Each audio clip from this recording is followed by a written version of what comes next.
drop? We ain't come to play. We ain't come to play. Them dogs in your face. Let's drop. We ain't come to play. We ain't come to play. Shut up and grind the tape. Let's drop. We ain't come to play. We ain't come to play. Them dogs in your face. Shut up and grind. Let's drop. Grind the tape, bro. Grind the tape, bro. Grind the tape. The tape. Let's drop. Grind the tape, bro. Grind the tape, bro. Grind the tape, bro. Shut up and grind. Grind the tape, bro. Grind the tape, bro. Grind the tape. The tape. Grind the tape, bro. Grind the tape, bro. Grind the tape, bro. The tape. UGA game day, boy, we ball out. Pull up, put the whole conference in the doghouse. Leave them 6 feet, see me on the win streak. All-star status, go coach, and the bench deep. Offense on 10, how we run it? Your best ain't nothing, we gon' send them boys punting. Black and red, got them dead on arrival. Defense hunker down for the tie. Hey, you don't want it with the dogs. Found guy on it, you don't want it with my dog.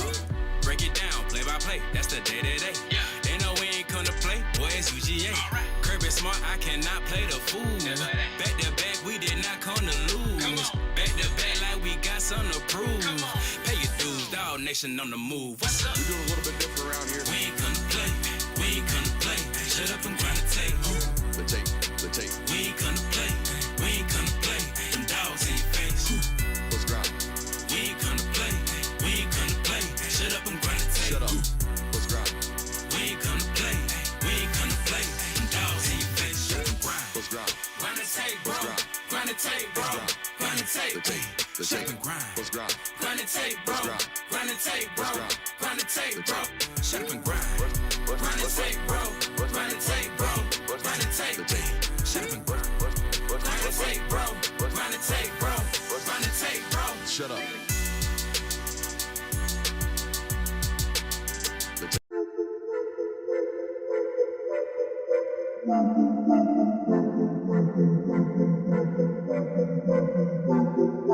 Welcome in, ladies and gentlemen, to MBR, or as we like to call it around here, Nothing But Rants, the show where I find topics that I'm oddly passionate about and I pontificate upon them. These are not hot takes, but rather takes that I'm hot about.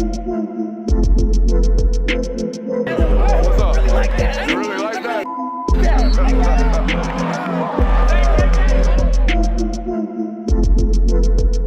Let's shut up and grind some tape.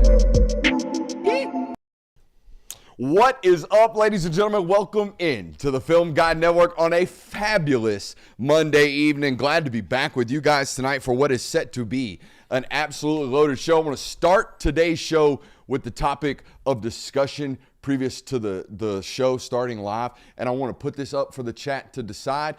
Is T-Pain the only hip-hop artist from the mid-2000s whose music has been more appreciated as of late than it was when it was out? I think so. I think we agreed upon that.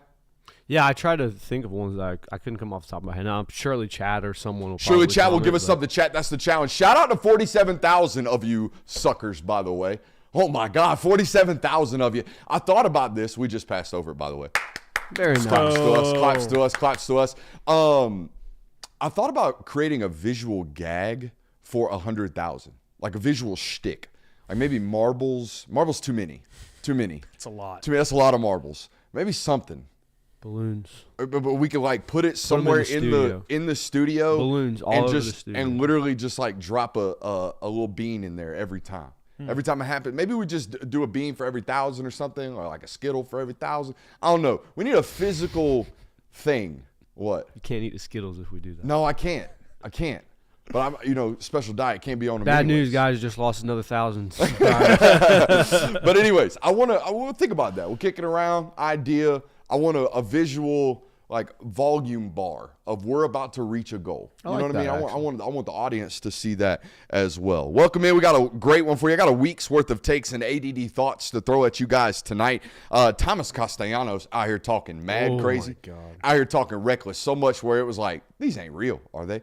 They were. So we're going to talk about that tonight. Should Tennessee be worried about their recruiting class?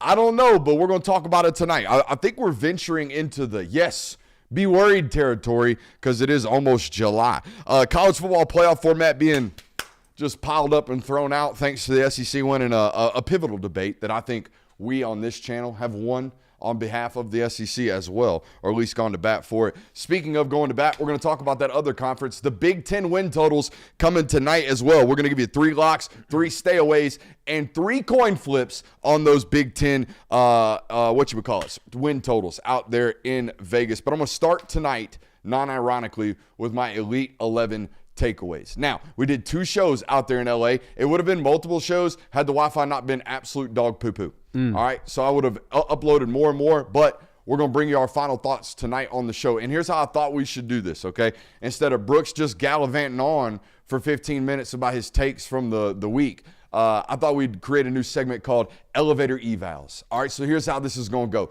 The boys have split the roster up betwixt the 2 of them. They're going to throw names at me. I'm going to give you 30 seconds of an elevator ride on what that prospect, or rather who that prospect is. Are we ready for elevator evals? Let's do it. Do we like this, by the way? I think this might work. We're about to find out if we're about to find out. Elevator evals. Here's the shtick, okay? Fast as possible. You got to push me here.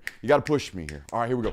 All right, Diabell committed Texas. Diabell, the rare combination of both, like, fundamentally sound and holy shit, this guy's got horsepower. I see 2 types of football players come to the Elite 11 every year. One guy, all the traits in the world. Holy hell, look at all the flashes, but you know the floor is down there. We're going to talk about a couple of these guys in a second.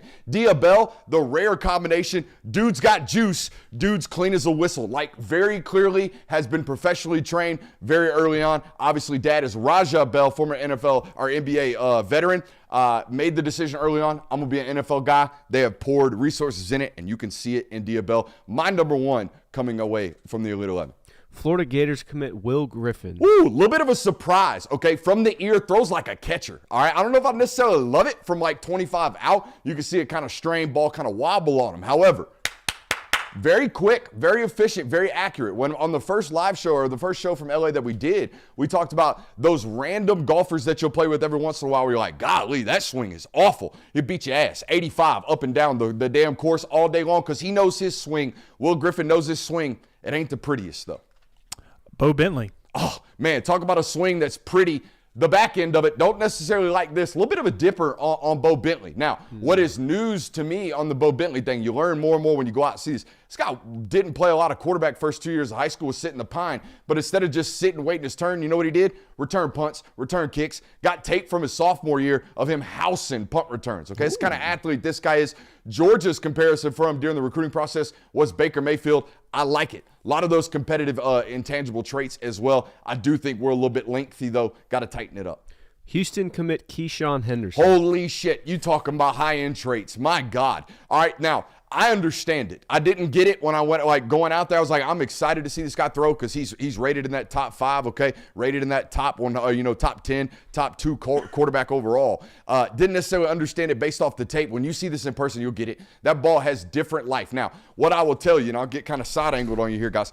From here, all right, from this layback position to release point, I don't know if I've seen a younger man pull it harder. All right, this is violent. From this point right here to the release point, and you can see it. Immediate life off the ball. Throws a real tight one. Super nose point. I don't even know how to explain it without being too football nerdy, but very, very violent through the stroke. Faison Brandon. Ooh, one of these guys, okay. Very, very clear to me. 7-step drop. I had to work on it when I came out here. You know what I mean? Mm-hmm. Like, I knew I was going to have to do this stuff I'm not comfortable with at this camp. Still looked relatively uncomfortable with it. However, feet in the ground, base clear, base solid. I'm comfortable.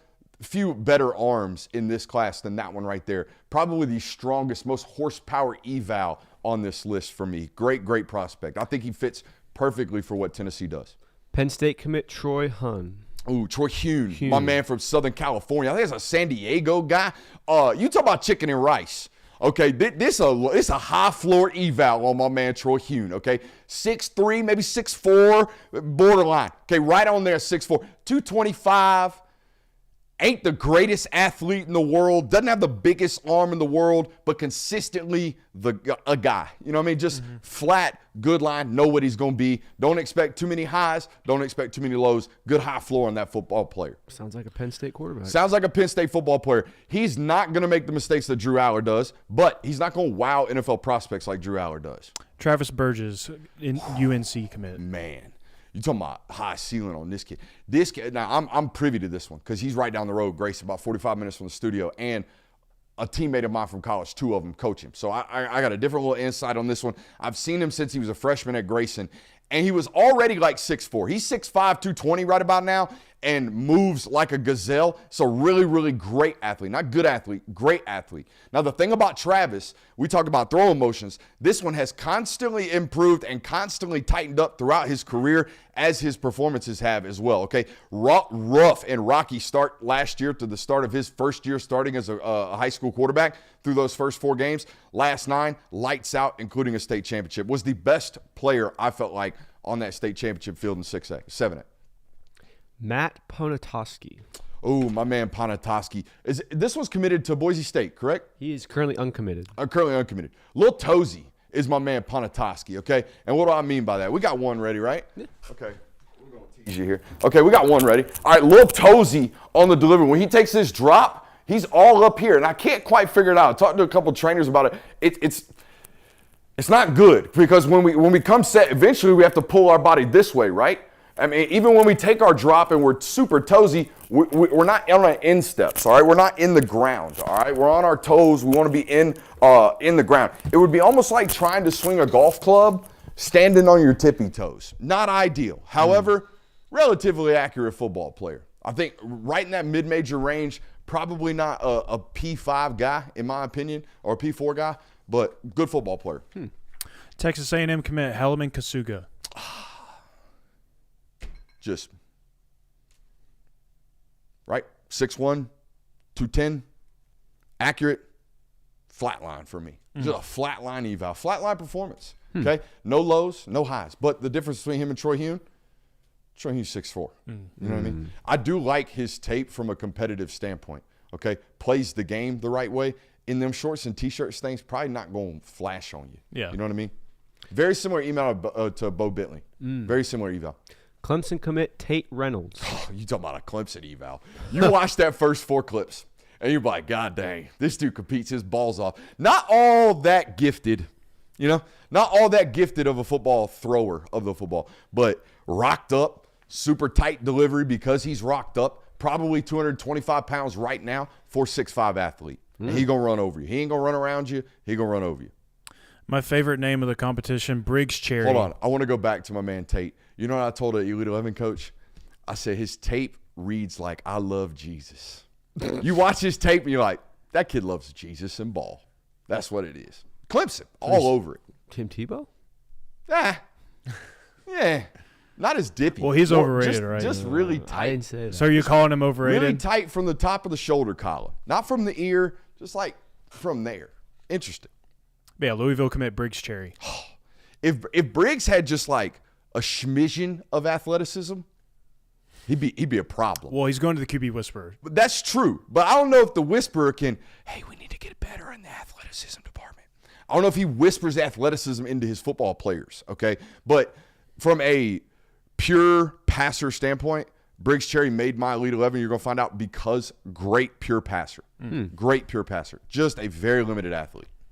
Oscar Rios. Oh, my man Oscar. Going to commit soon. Don't want to spoil that one. Know where he's going to go. Don't think it matters for this show's standpoint. He was my kind of like dark horse going into this based off the tape. Super whippy through the motion. Like real quick through it. The problem is when you see him in person, might be 177 pounds soaking wet. Oh. If we can find 205 pounds in that body, we're going to be really, really good. Where he's going, ironically, has a 6'6" version of this. Darian Coleman, Miami commit. Just one of those guys. We talk about Rios. Can you get me to 205? Darian Coleman, man, from an immediate life standpoint, 20 yards and in, that ball jumps. However, he is 5'10". He's 165 pounds. I know what you're going to say. No measurements. Yeah. The only guy on the list with no measurements. Eyeballing, 5'10 and a half, maybe. 165 pounds, maybe. Oh, wow.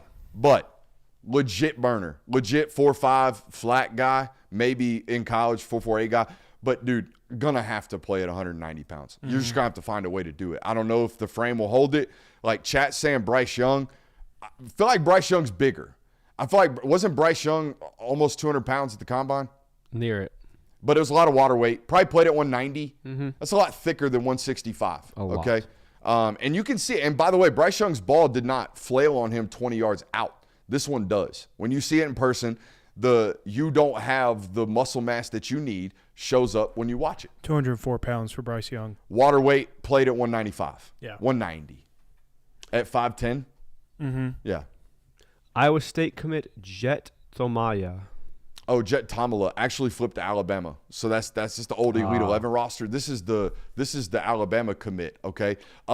Very similar eval to me as Briggs Cherry, but with a little bit longer of a motion. All right, but a better athlete, okay? A little bit better of an athlete. Alabama fans corrected me on this one. Apparently we got Jet Tomala hoop tape. Will you check this on me? Apparently we got yams from Jet Tomala.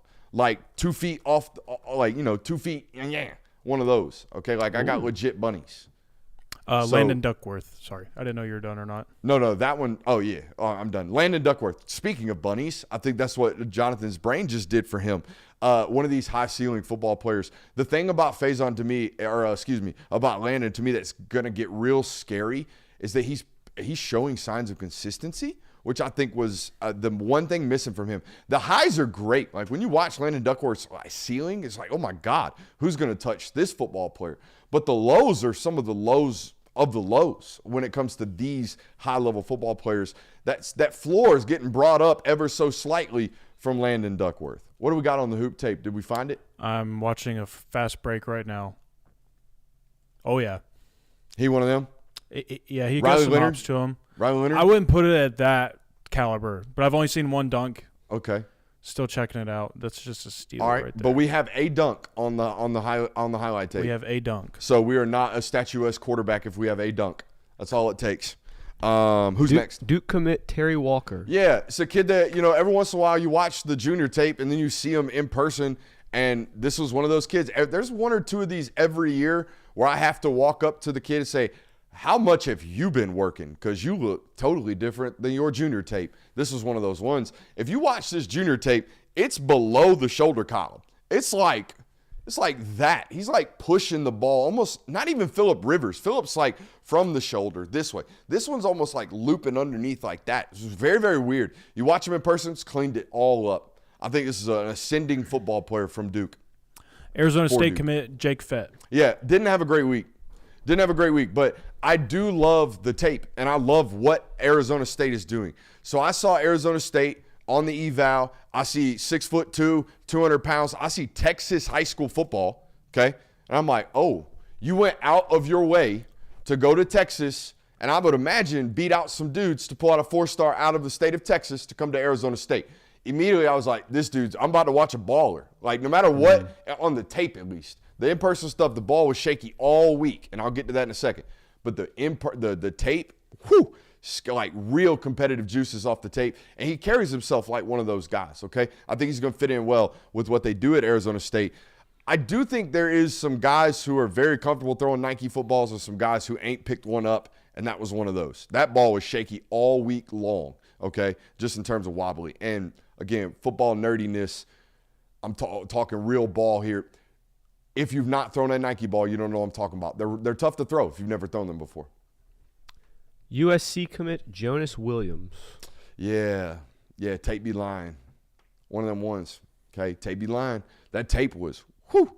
All right, now, I did see some tendency to lean on that left leg and do what we call linear throwing, right? Trying to throw through a phone booth, okay? And standing on that left side, collapsing that left side, and not really being a rotational thrower. I saw some of those signs of it on tape, but there are so many big-time throws on that tape and so much, wow, holy cow, this kid's core is insane. Just bounces off of people, defensive tackles trying to tackle him, and he's just extending pockets, making plays, kind of like the other guy that played at USC for a little while. But the arm is not there when you see it in person. I talked about this on my show when I was out there in LA.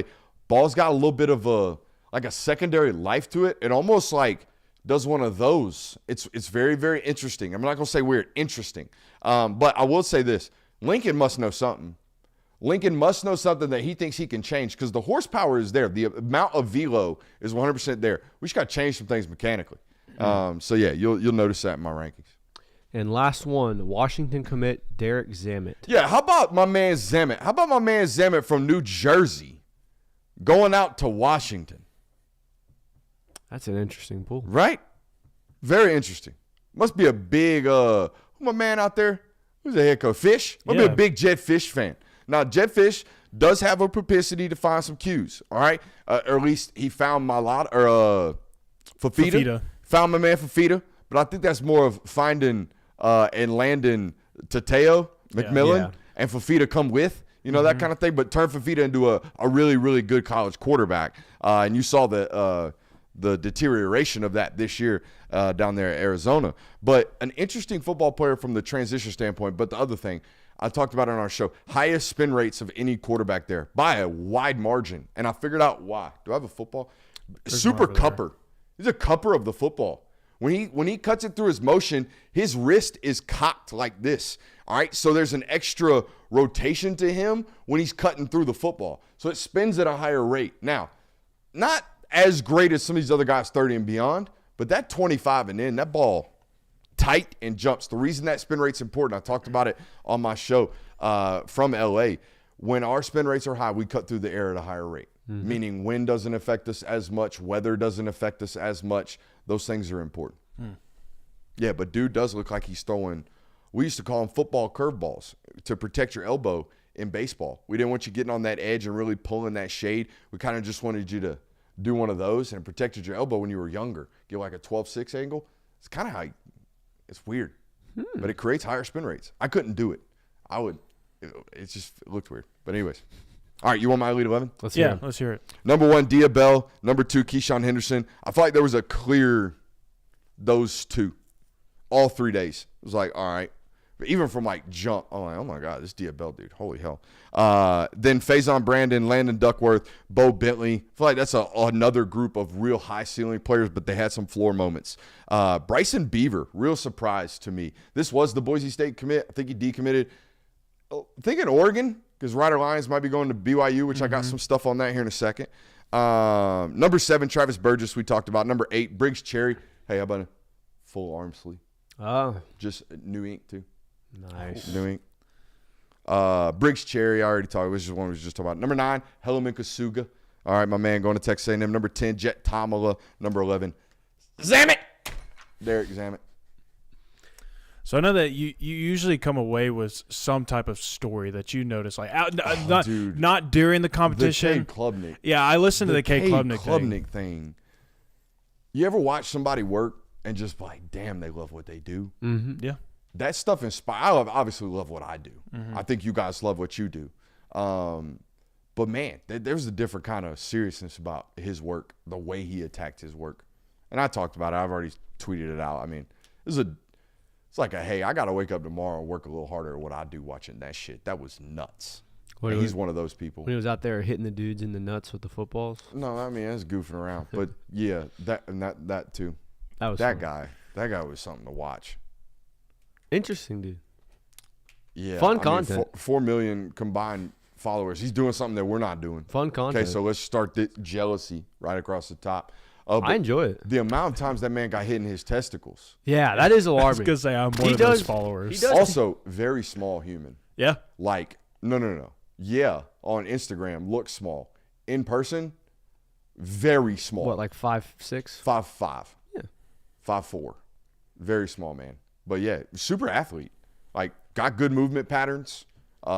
Very talented mouth. Probably one of the most talented mouths on the internet. That's such an unfortunate. Talking about the same guy? Such an unfortunate title to give someone. I mean, that's what I watched him do. The first night they were 55 minutes late because he was catching 45-yard marshmallow shots. Yeah. He was on America's Got Talent for it.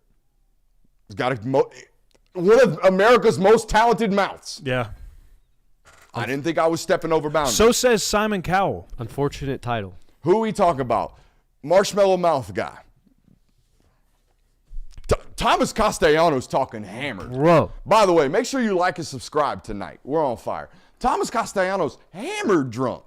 I mean, front row, Leonard Skinner, hammered drunk. I literally, when I saw this tweet, I had to check the account, check the comments, check to see who was doing it, because there's so many parody accounts nowadays that if you just glance at them, they'll get you. No, this was legitimately a quote from Thomas Castellanos. I could not believe it. I gotta read this. This was insane.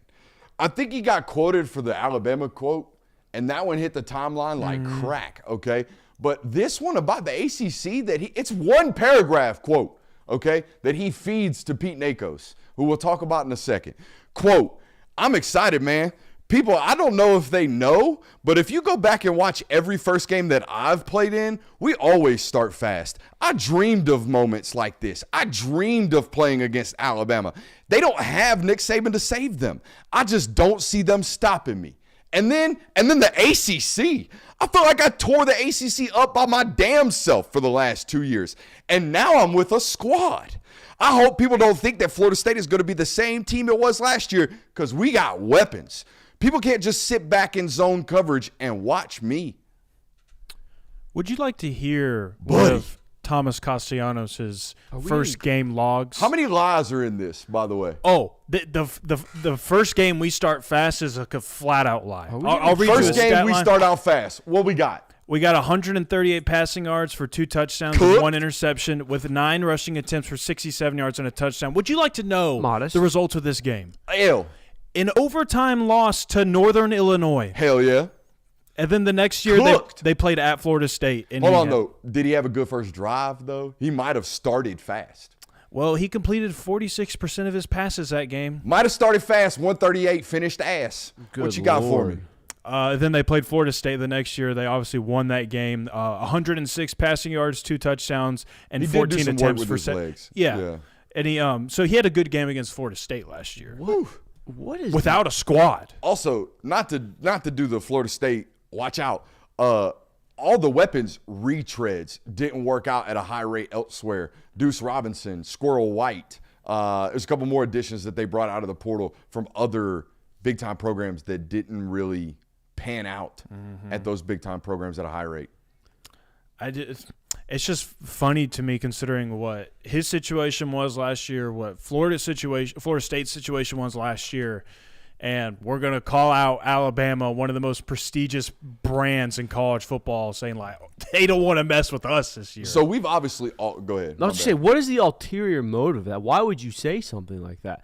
I understand like trying to create the hype around your so you can get somebody to season. tweet at you, talk your shit, king. I guess. I don't know. Maybe because if you genuinely in your heart of hearts think you're gonna beat them and you do, you look like the man afterwards. Yeah, I mean this is very. I mean Pavia kind of did the same shit. Yes, he did. Yeah, but he did after he beat Bama. But Pavia's got credos. He beat Bama. Yeah, he got credos. Like this guy got benched at Boston College.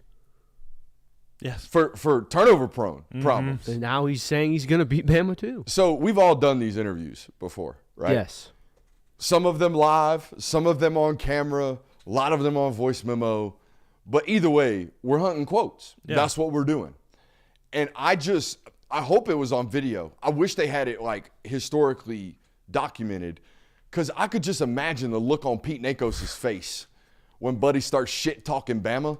And then it's like, I'm going to shit talk Bama and I'm going to jump up off this top rope on, I nut dragged the ACC for 2 years. Did y'all watch me? I couldn't imagine the look on Nakos' face. Probably a face of disbelief, like, who the hell media trained this guy? The Bill O'Brien quotes are nuts. Did you see those? No. He basically classified I got benched as we had a C&I difference. We saw things a little bit differently. But it looked like he saw your replacement. That was what was wild to me. All these quotes. But anyways, Nakos has gone from agent talker to now one of the biggest graphic quote pullers I've seen. It's like multiple weeks he's done this as well.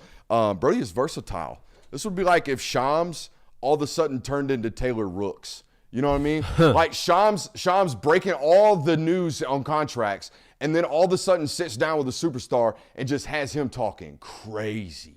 Just has him talking crazy. I'm about to win 6 chips. Crazy. Mm-hmm. Only Taylor Rooks can do that to you, and apparently Pete Nakos.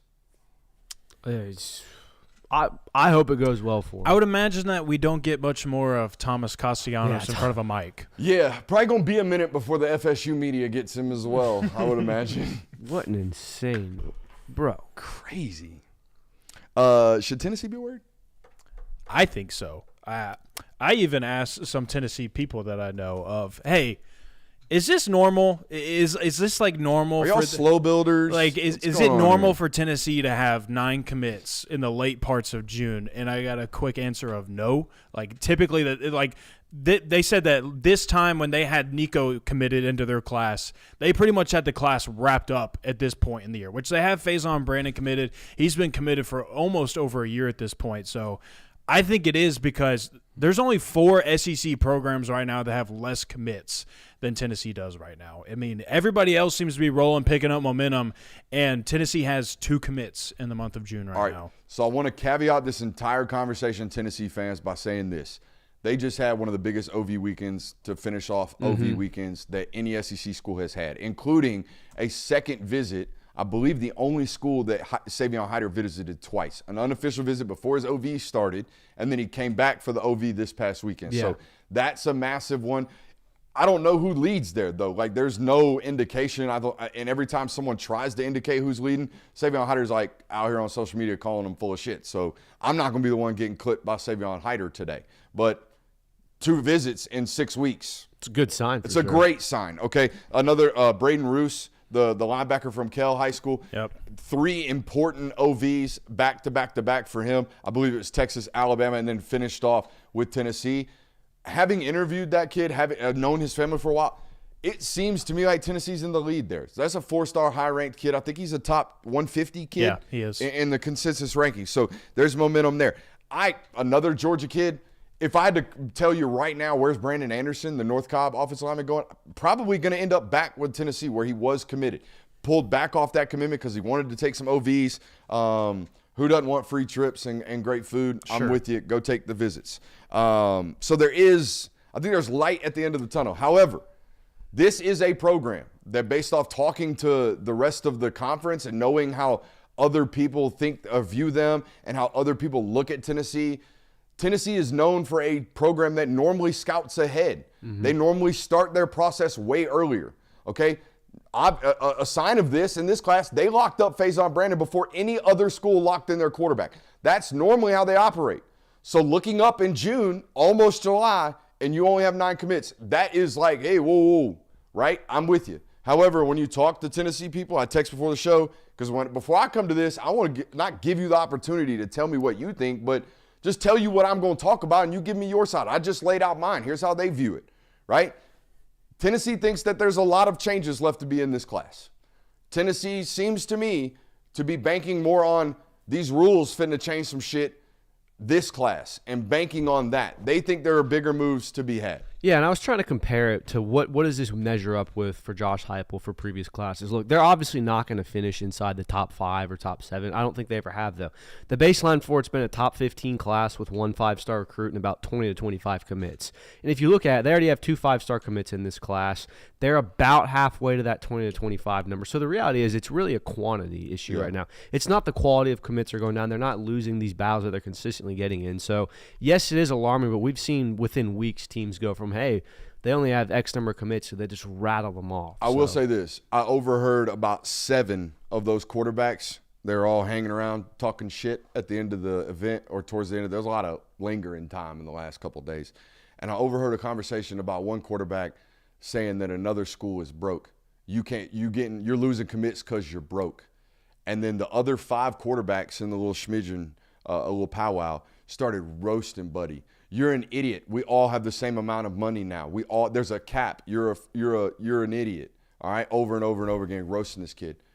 All it told me was these players who are the highest valued athletes in the recruitment process are obviously being told that there is a cap. Mm-hmm. Okay, that's what I took away from it. Now, you listen to this today. Don't ask me how the hell USC is doing what they're doing. I ain't got a damn clue. Because USC just tied up $2.5 million in a defensive end and already got $10 million tied up in a tight end. So I don't know what the hell they got going on out there, but everybody else seems to be playing upon the rules or whatever rules we think are coming out, or at least telling these kids that they're about to. Yeah. So I mean, bottom line, I don't think it's time for Tennessee fans to be worried yet, but slightly just like, hey, what's going on here? I'm a little bit worried. The Tristan Givens going to Texas A&M's like, now Texas A&M just went on a run. I think if Just you went on a run, ironically, right before July 1st, not pointing any fingers. I was just saying, I think if you Not pointing any fingers. if you get to late July, early August, and you have still 10 to 11, maybe 12 commits, then it's time like, all right, hey, what the hell is going on here? But they could very easily rattle off 5 or 6 commits and jump up. And by the way, the only school that has the same amount of commits as them and is ranked higher is Oregon. So they're in good standing to get 2 or 3 commits and skyrocket up the rankings. But we know what Oregon does. We know Oregon's a 14 and 14 program. We know they're going to take 14 high school kids that are elite, top 200 players, and then they're going to take 14 transfers. Tennessee is not that. Nope. Tennessee, I think, went 21-6 last year. 21 high school players, 6 transfers. My memory serves me correct. So this ain't one of those. We don't expect them to be heavy participants in the portal. Yeah. Not normally. Which is good, by the way. I don't want you building – not an SEC program. I understand why Oregon builds their roster that way. They have a 5-hour radius that tells you they're not consistently going to recruit 28 blue chippers. So go buy 14 and then go buy 14 transfer players. It was just something I happened to notice when kind of looking throughout the recruiting classes today of 9 commits for Tennessee. Then my mind was like, I feel like I haven't seen too many commits for them in a month where it seems like everybody's just stockpiling up on kids. So fan base, worrisome, in-house staff ain't sweating it. Figured. Which is about right. Now, I will say this. You look through the top 100 players, ain't too many of them left. No, there isn't. Not a ton, no. The text I got kind of insinuated they're going to get busy. They're gonna work on some stuff, a little flippage maybe. So we'll see there. I think they had an Auburn commit on campus this weekend, an edge rusher. So I mean they're working. Like I said, they have like 20 guys. That's the school to try to flip recruits week. from. Yeah. Huh? That's the school to try to flip recruits from right now. And I think you said before the show they've got more 5-stars right now than Georgia does. Yeah. Is that correct? Tennessee has more 5-stars on their signing class or committed to them than Georgia does right now. And it's the offensive lineman and Faison, right? Yep. Yes. The offensive lineman is pretty damn good. In-state kid, too, so there you go. Locking it up. So how about that? CFP format back to the drawing board? You got news on this? Basically just make sure you're hitting that like thank button. God. Yeah. That was my take with it. Like this entire news of the longer this gets dragged out, the more the SEC drags their feet, the more the Big Ten tries to get things done, the more the Big 12 and ACC try to get their voices in. It's better for the sport of college football because I think we've gotten in too much of a habit as a sport as a whole of trying to just throw solutions at things. Let's go to 12. Let's go to conference realignment. Let's do this. Let's do that. Let's do that. I feel like college football has changed more in the last 5 years than it had the previous 10. 20. Exactly. So you could I'd just go back to 1998 when we transitioned to the BCS model. Right. So, I mean, from the BCS to the college football playoff, there wasn't that much change. We've gone through so much in the last 5 years. So, I'm fine with the fact that the SEC And even then, like, that change was, hey, the writers are no longer going to decide who plays for the national title. The computer is. Yeah. That was the only change. Mm-hmm. And you got a couple. And we're going to name it the national title game. Used to, at the end after bowl season, they tried to match up 1 versus 3 or 1 versus 2, who the writers thought were their 2 best teams, and then whoever won that bowl game, they would announce. Yeah, pretty much. That's how Alabama has like 100 national championships because the local tire and auto shop claimed that they were the national title winner. There's like 7 of those that are very controversial. Conspiracy. That's also why from like 1932 to like 1998, there are multiple years where several teams claim a national title. Co-champions. Georgia Tech and Colorado share the same 1990 national title. 5th down.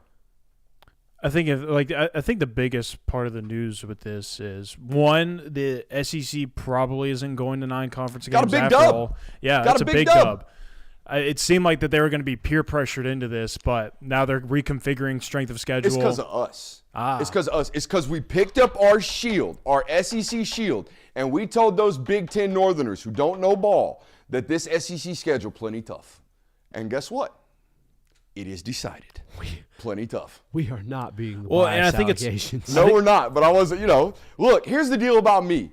I am biased, okay? If thinking that the SEC has more national championship contending football teams than the Big Ten makes me biased, then I am biased. And I'm agreeing with that. I think the thing is that when you pick a side here, you are inherently biased. There's a reason why you think that way. I mean, even saying they're equal But is data's biased. on my side. But then the Big Ten homers tell me that data is biased. So, Well, I think what's ironic, too, about this is they're reconfiguring, like, strength of schedule metrics to where out-of-conference games are weighted more than in-conference games. Yeah.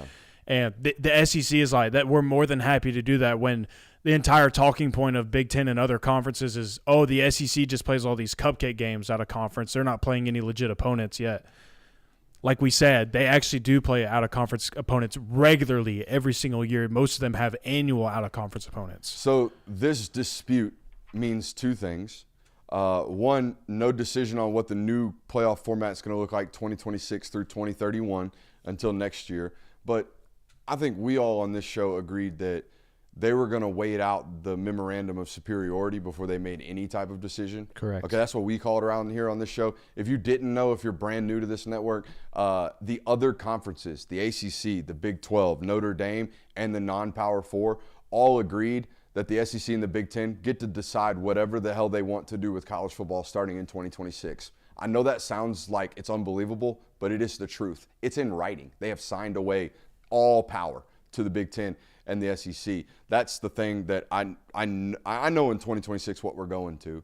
I think all of the SEC coaches and all the Big 10 coaches agree that we need to go to the 4 + 4 + 2 + 2 + 1 + 1, whatever nonsense. The 16-team playoff that automatically guarantees 4 from the Big 10 and 4 from the SEC. My bad. Zen digestion. It is worth noting that a decision has to be made by December 1st, and a temporary one-year format for 2026 is not on the table right now. Yeah, so whatever happens December 1st will be whatever Greg Sankey and Tony Bettini ultimately decide. You brought up a tremendous point about this conference schedule argument that is still waging on. Mm-hmm. And it's a good thing that it's waging on. Yeah, just let it go on as long as you want, because the closer you get to a decision being made between these two teams, the closer you are to having a super conference. Yeah. The closer you are to basically saying, all right, it's the SEC, it's the Big 10, Big 12, ACC, sorry, you guys aren't really into this. We're just going to go off and do our own thing. We're going to go here and make all the rules. I'm telling you right now, it's the only thing we got right now keeping us from a Super League. Yeah. Just the drag idea that the SEC thinks they're better than the Big 10 is the only thing keeping us from them to agreeing to marry each other. Mm-hmm. We're better than you. And I'm going to keep harping it because I don't want it. I don't want it. You don't want it. I'm telling you right now, you do not want a Super League. Nope. You do not want to be watching minor. It's going to feel to you, whether it looks like that or not, it's going to feel to you like a secondary rate of the NFL. Mm-hmm. And then the other college football teams are going to be playing college football, while this Super League is out here playing on Saturdays in a major TV conference and doing all the TV rights and CBS and Fox and ESPN. It's going to feel like the NFL 2.0 to you, and you're not going to like it. I'm not going to like it. No. Even though I'm going to cover that.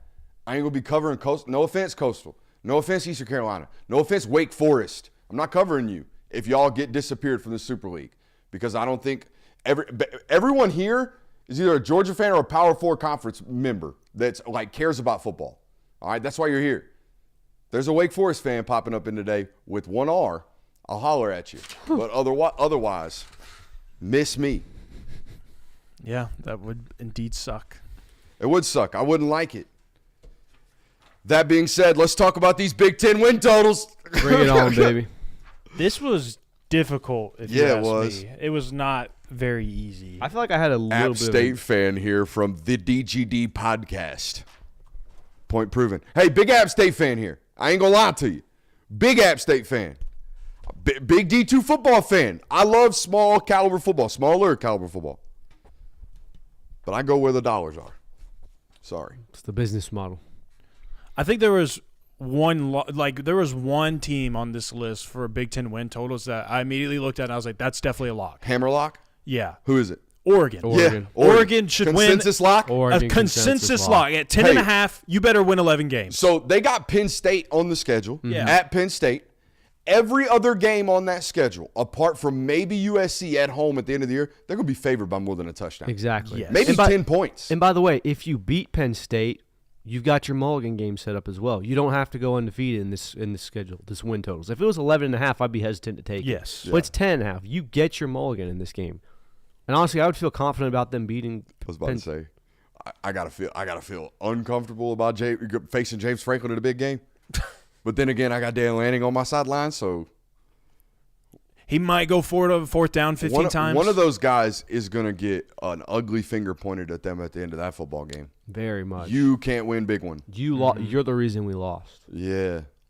Unless the quarterbacks are just atrocious. Yeah, that'll be ultimate overreaction game. Yeah. But even then, it'll be why are you starting him? Why did you not go to the back? Well, with Dan, it'll be you can't develop. Yeah. With James, it'll be you have no weapons. That's why you can't win. So we already wrote that. We already wrote that bio. It's done. So that was everyone's lock. That's everyone's lock. I got another lock for you. I don't see Michigan winning 9 games. Yeah. An 8.5 over on this. That's a lot. I almost put them in my locks, but I ultimately decided to put them in the stay away category. They're my stay away as well. I understand quarterback play is going to improve, right? We all assume that. However, from a freshman? my point, a true freshman that, by the way, we saw play in the spring game. It didn't look like lights out. Like a true freshman. It looked like a true freshman. Yeah. And I expect to see a lot of, he's a true freshman. I expect to see a lot of high flashes. But there's going to be some floor moments in this season for Michigan.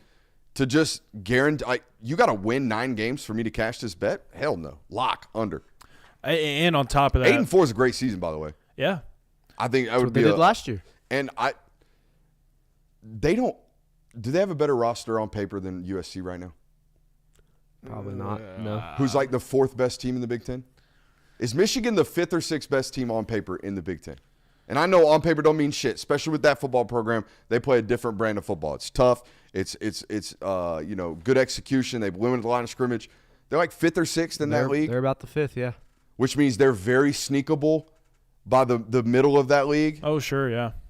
And that's why I put them at the stay away because Yeah. there's going to be too many games for my liking that are going to be that way of Michigan's playing like Illinois this week or Iowa this week. Who you got? Like that's going to feel like a push to me. It feels like it could go either way. Oklahoma, Michigan early in the season. Who you got? I'd take Oklahoma. I'd take Michigan in the big house. It's gonna be a 1-score game, I think. But that's the thing though. Rock It's like fight. it's Oklahoma at home, USC, Ohio State. Everything else is they should be able to win that game. But then again, it's freshman quarterback. Yeah. I don't really know how good of a head coach Sherrone Moore is. I know that the team loves playing around him, but He's a really good coordinator. we saw some I very think he interesting is. moments last year from the head coach. I mean, there's a lot of things to take into consideration. By the way, they lost more NFL talent from that 2023 roster. So there's a lot of things to take into consideration that I think to stay away. Chat says USC and Michigan were 15 and 16 respectfully in the 24/7 talent composite in 24.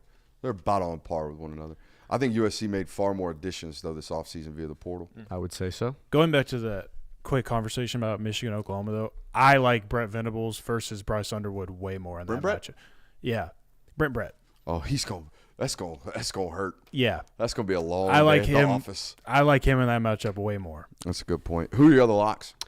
I got Illinois over 7.5. I took Illinois. Consensus lock. Consensus. We got 2 of them. Oh, wow. Consensus lock, I didn't guys. expect that one. I mean, there's 8 on this that, I mean, if you lose this game, Mr. Bielema, I'm going to look at you a little funny. Western Illinois, Western Michigan, Purdue. We start our schedule WIU, WMU, Purdue. WU, Washington, Rutgers, Maryland, Wisconsin, Northwestern. Those are all winnable. Like, you should win those football games. Yeah. I mean, other than Indiana, Ohio State, USC, Yeah. you can lose all 3 of those games. You'll And still cash this one. You'll still cash those ones. I mean, is it reasonable if you're in that locker room, if you're Luke Altmaier, you're talking about playoff expectations, right? Yeah. You should be. That should be what your football program has been talking about all offseason.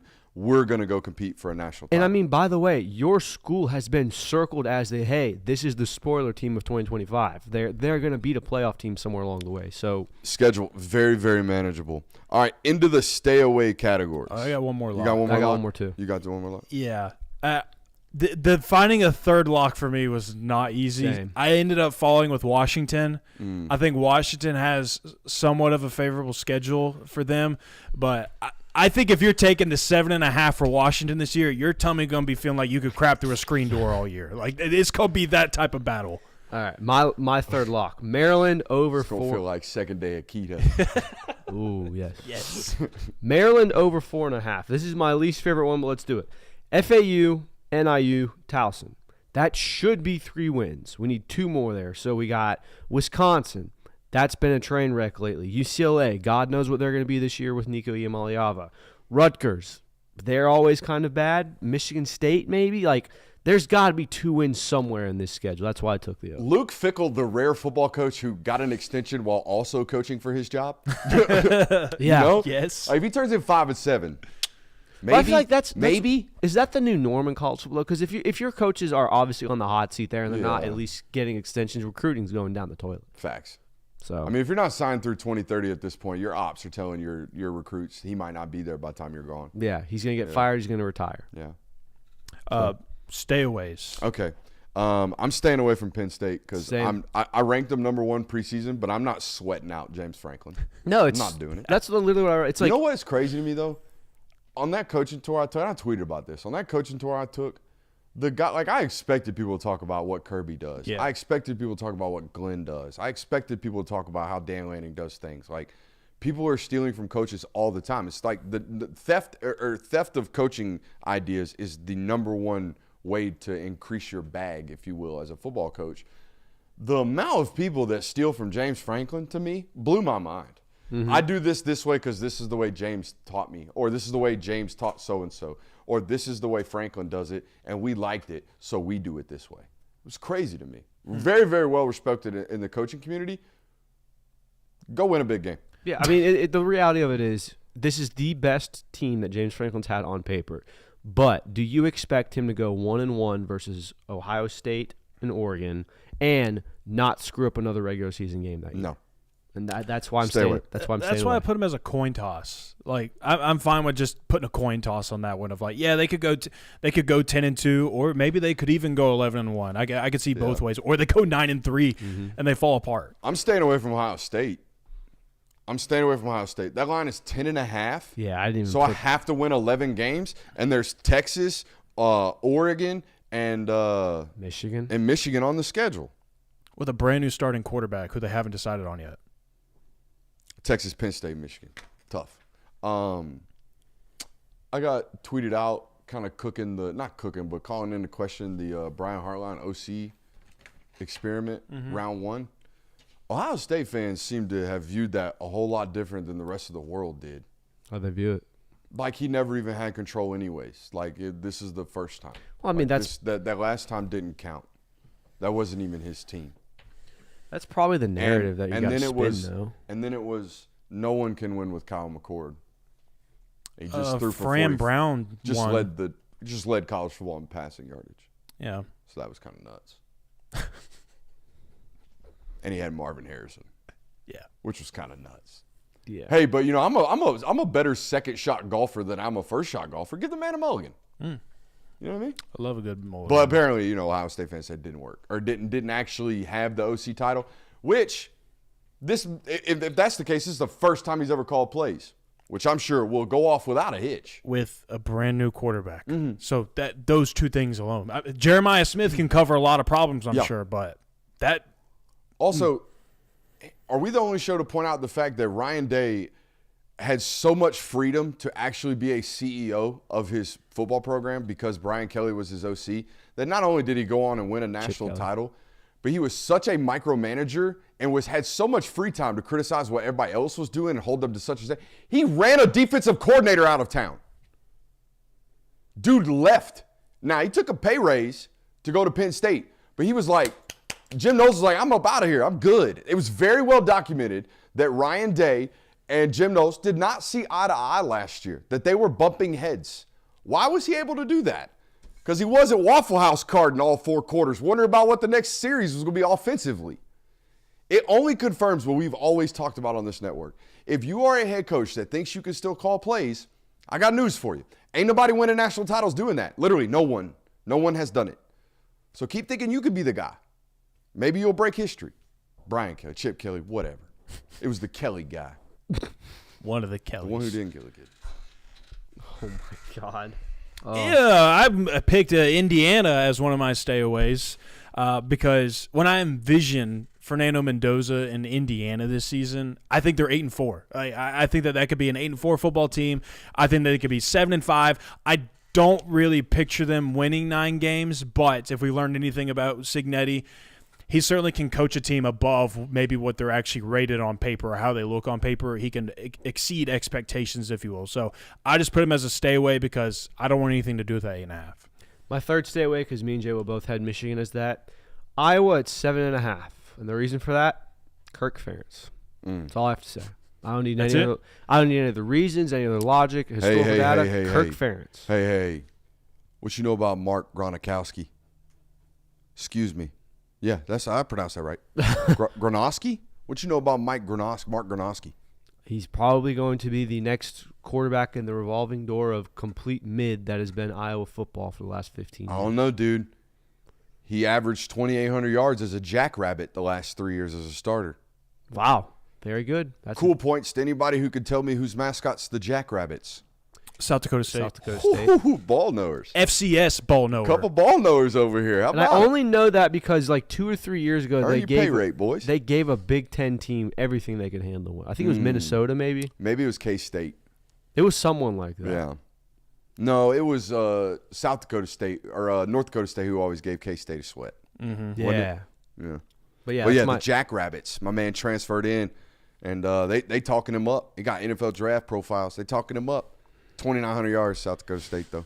Yeah, he lit it up. we'll see. 6'3", 230. That's fine and dandy. Grew out a nice Iowa beard. Stopped spiking his hair, too. He's really going rugged. He's losing the drip already. Sounds like an Iowa Hawkeye know what? already. But you trade in the drip for the rugged when you go play for the Hawkeyes, you know? I hope he and his punter are on good terms. I mean, you can't have that shit on throwing it 18 times a game. You just can't. Yeah, I know. It's impossible. Got to save the energy for your waving arm. Got to. You know, one of those. Coin tosses. Coin tosses. Oh, by the way, I'm staying away from USC. I think USC's a 1-8-win season away from being able to fade Lincoln Riley. We're like one decent season away from people buying Lincoln Riley again. It's gonna happen. We're like 9 wins. Win 9 games, Lincoln, you'll be back in them top 10 discussions. People are gonna be putting you up for NFL jobs. You watch. Yeah, it's gonna happen again. I'm as a coin toss though, because there's like so many schedules Yeah. or games on this schedule where it's like I can close my eyes and picture them winning or losing that game. Nebraska, Notre Dame, Same. Iowa, Oregon, Michigan, Illinois, UCLA. Like I could see them losing or winning all of those games. So it's a coin toss for me. Nebraska's a coin toss for me at 7.5 wins. They also are a coin toss for me. That's touchy. There's too many questions around. Is Dylan Yeah. Raiola taking the next step? Is the year 3 rule apply for Matt Rule? Does Nebraska stop choking 1-score games? Can they beat a top 25 team? Like, I don't know the answer. I'm not confident enough to say the answer is no. This isn't the year it happens, but How many people you think thought that 1-score loss thing stopped for Nebraska? And then listened to our show the other day and was like, shit, they lost 7 They of those still last doing year? it? still doing It it? was like 6 of those last year? I don't know. I mean, I think because so much emphasis was put on it for Scott Frost's 3-9 season, where it was like, And it was Sure. different. I feel like Scott Frost's Nebraska teams wet down their leg losing those 1-score games. oh, they found ways to Whereas lose Matt those games. Rule's teams were like eking out 1-score losses. Just like playing it tight. Yeah. Like they did against Illinois this year. Like they did against Ohio State. Ohio State, this yeah, where it was year. like, hey, they're not getting Yeah. killed, and maybe this could be a game. I mean, don't even know. their wins are that way. Like they did, like they got a pick 6 against Colorado and beat them by what, 10? Wasn't that like a 24-17 game? I remember them. Or did they open up a can? I remember them. I felt like they remember. opened up a can and then squatted on it. They that did do football that. game. It was like the score was 28-10. Yeah. But they started. It was like 28 18 to Yeah, nothing. It was yeah. it was 28-0 at halftime, Yeah. and then they just kind of like, Squatted on it. we've won this game. Yeah, Matt ruled it. I'll have a disclaimer here. At first, I had Purdue as a coin toss. I have since looked at Purdue's schedule, and I am reversing Gauntlet that. for the Boilermakers? I'm going to add a 4th lock to my list. They are not winning 3 games this year. Damn! They might they got Ball State, Southern Illinois. All right, we might have a fighting chance that day, and then it's USC, Notre Dame, Illinois, Minnesota, Northwestern, Rutgers, Michigan, and Ohio State back-to-back weeks. Washington and Indiana.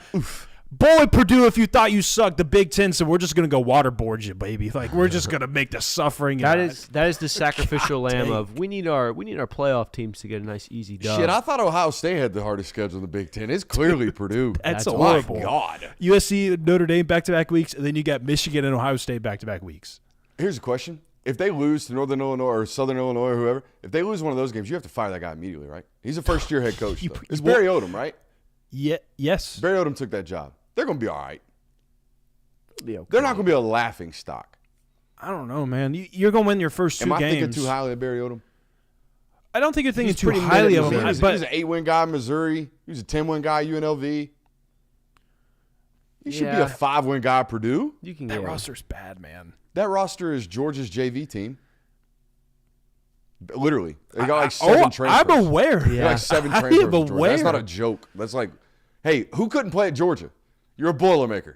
Come on, baby. Who'd they miss on? Who was a bad eval out of high school that couldn't play at Georgia? They must be doing something right, because if you're going to get a kid to go from playing in Athens, Georgia to come on over to Purdue, baby. Yeah. Come suck in Home the of the cold Drew weather. Brees. I mean, I ain't gonna do that to those kids. It's basically like, instead of playing JUCO, you go play for Purdue. Damn. Yes. Damn. I'm gonna climb back out of it. I'm gonna get up out this mud right quick. That is Purdue Boilermaker football. Oh, man. That's getting it out the mud nowadays. Now, I will say, I mean, your JUCO years don't count, so where are you going to get it up out the mud? Purdue. There is no better team in the Big Ten to say, oh, Ohio State's ranked number 1 right now. Let me crash Let's some ruin dreams. that. So, watch out. But, yeah, that's a tough schedule. UCLA 5.5. Also a coin toss of mine. Straight up coin toss. Stay I mean, away from it. It's basically, is Nico Iamaleava worth 1 win? One My more win gut than you have. also tells me they're not a 500 football team. Yeah. Utah, Penn State, Ohio State, USC. Those are, I feel like, guaranteed losses going into the year. And then the rest of the roster or schedule is a coin toss. Yeah, powerful football wise. It's truly going to be able to, we're going to see how good Nico is this year. Because they were 5-7 last year. If you go 6-6 or 7-5, great success. But I mean, it's a toss up at that point. I was out in LA this last week. Yeah. That's where UCLA is located, if you didn't know. Oh, is that what it stands for? I was guess. Louisiana. I don't know what the UC stands for. University of California. In Los Angeles? Okay. Well, education here. There you go. They're letting it go with the anti-Joey Aguilar spin. It's leaky out there. I mean, It's like we want people to know that Joey wasn't going to work here anyways. That's why we were going to be active for a quarterback no matter what. Nico just happened to be available. I mean, we were going to go add another one. I didn't like the way Joey was working type stuff. it's kind of gross. I thought so too. But it didn't come from their staff. I wasn't told this from their staff, but I was told this from a person who talked to their staff and they told me nothing but bad things about Joey Aguilar. Nothing but bad things. We had to make him go to workouts. We had to tell him he had to go work out with the wide receivers. We had to check up in on him. Where's he at?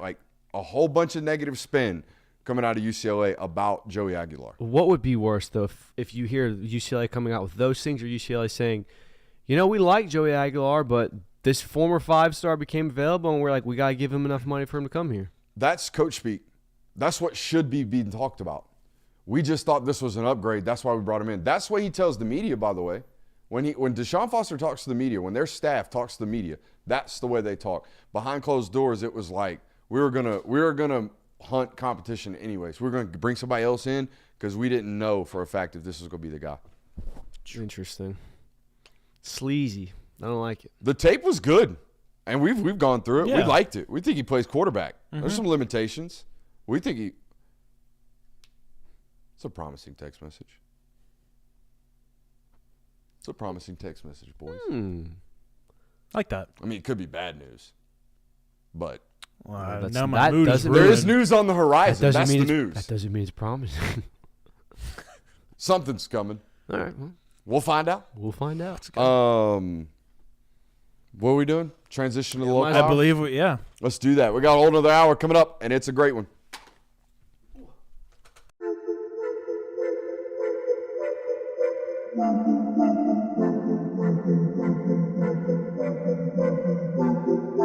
Welcome into Talk the Dog, the show where we find a bone to pick and a take to give. These are not hot takes. These is dog takes. Can I talk that dog?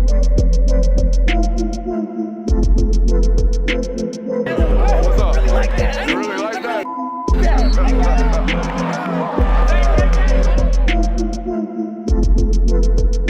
Let's shut up and grind some tape. Talk about that in about an hour when Yeah. the cameras are off again. Yeah. What is up, ladies and gentlemen? Welcome in to another hour here on the Film Guy Network. It is our local hour. And man, since I've been gone, has shit popped off. Yeah. No kidding. I mean, I ain't got the kind of budget to be vacating all the time, but might be something to it. Is that the reverse Brooks Austin curse where it's like Yeah. George I is think hitting a it's more- lull right now? Let me Brooks just isn't take a week tapped in. off. No. This is a thing with me. Okay, when I'm not available, shit happens. That's just the way my bad luck goes, okay? Which is why over the last 7 years, I've felt like a fiend. Like I always have to be around because when shit doesn't happen or when it does happen and I'm not available, oof, man, didn't feel good back in the day. But now I got you guys. Now you're chilling now. Yeah, I'm not chilling, but yeah. I mean, Now I got you guys. There's like a 99.9% chance one of us is around. Yeah. To make sure it's taken That's care dope. of. I like that about my life. It makes me feel a lot more secure about my job. Sure. Yeah. So shout out to you guys. We got a loaded local hour for you guys tonight. Like I said, a lot of recruiting news and notes to go through on tonight's show. I'm going to tell you where I think Jared Curtis would have been had he been out there at the Elite 11, where he would have matched up. We've also got a tease tonight. A tease? I think. What are we teasing? Hold on. Oh, I know what we're teasing. We're teasing a run. Georgia finna go on a run, an absolute run of runs on the recruiting trail. And you would have found out a lot about that over on patreon.com/Brooks Austin. So a tease and a plug. How about that? Let's start with the latest news and notes on the recruiting front. Let's talk about the additions first and foremost, even though there was a subtraction today from the class, and obviously we will talk about that. While I was out in L.A., Ekene Agboko, the brother of Nnamdi Agboko, committed to the University of Georgia. And, guys, we talked a lot before I went out there to L.A. about the floor prospects that they've been taking at the offensive line position, right? My man from North Gwinnett, what's my man's name? My man from North Gwinnett, my man from Carrollton, Zaki Helton, and my man from Buford, Graham Houston. I feel so bad about forgetting my man from North Gwinnett. I'm going to get it for you right now. Zachary Smith, I believe is his name. Yes. My man Zachary, okay? Real high floors on those football players, okay?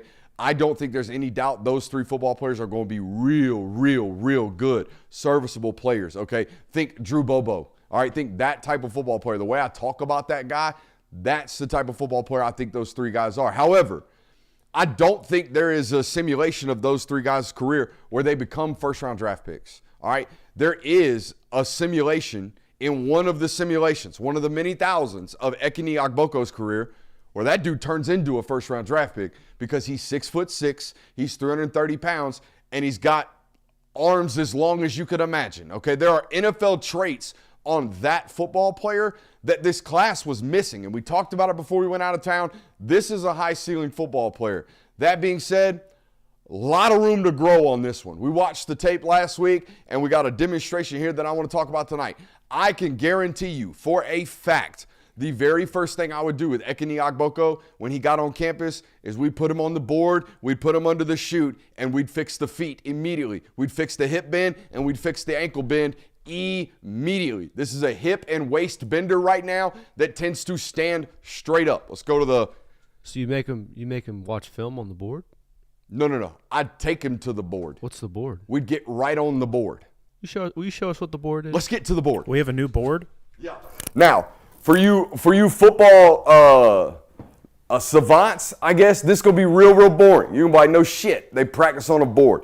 All right, this is a simulation. Now, normally these are rubber. This one is not rubber. Okay, normally these are rubbers. Why? So they don't hurt. Used to back in the day, we'd have 2x6s. Yep. Okay, you'd actually have to stand on wood, and if your cleats hit it, you'd slip and fall. But what this is created to do is to maintain our base as we climb through our footwork, okay? And I put it at a 45-degree angle here today, guys, to simulate inside zone. If we go outside zone, what would we do, Kirby? We would open that thing up just a little bit more, a little bit wider on that track, okay? So if these are our inside zone step, guys, we're going to get on this board a little bit offset here. We're going to get in our stance, okay? We're going to take a 6-inch step up and over off that board. We're going to replace that second step, and we're going to climb that board all the way up, okay? Y'all notice how I stay with low pad level. If you watch Ekene Agboko's tape, the first thing we do is we step with our foot out this way, and then we stand straight up, and now we're kind of penguin walking out here doing this stuff. That's not where we want to be, okay? We want to have our feet pointed at that north and south angle right there at that 45, okay? And we want to work that way all the way up, okay? I still got it. That's just a point to let everyone know Brooks still got fast feet. Was that the whole reason you did that segment, or was Huh? just to show people, I still got it, guys? No, it's to show football too, and I still got it. There's no doubt about that. You know why he did it. He got new shoes, and he had to show everybody his new shoes. Just cook, boys, cook. But no, in all seriousness, I'm not saying he's not doing that stuff in high school, all right? But when I got to college, I got, oh my God, just almost like nauseated with the amount of work we had to do on the board. Well, it's because you can get away with it at that level. Yeah. Like we talked about, this is obviously a clear talent that might not have to worry about the fundamentals as much just because you're naturally that much better than people. It's not going to be that way when you go to UGA.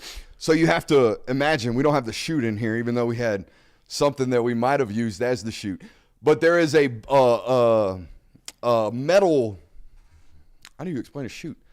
Overhang. Yeah, metal overhang over your head, and if your pad level gets too high, you'll hit your head on the chute. You'll hit your back on the chute, okay? You got to play with good knee bend and ankle bend. We don't want to bend at the waist, as I talked about. So that's what he's going to have to work on. But the physical traits of this football player are immense, okay?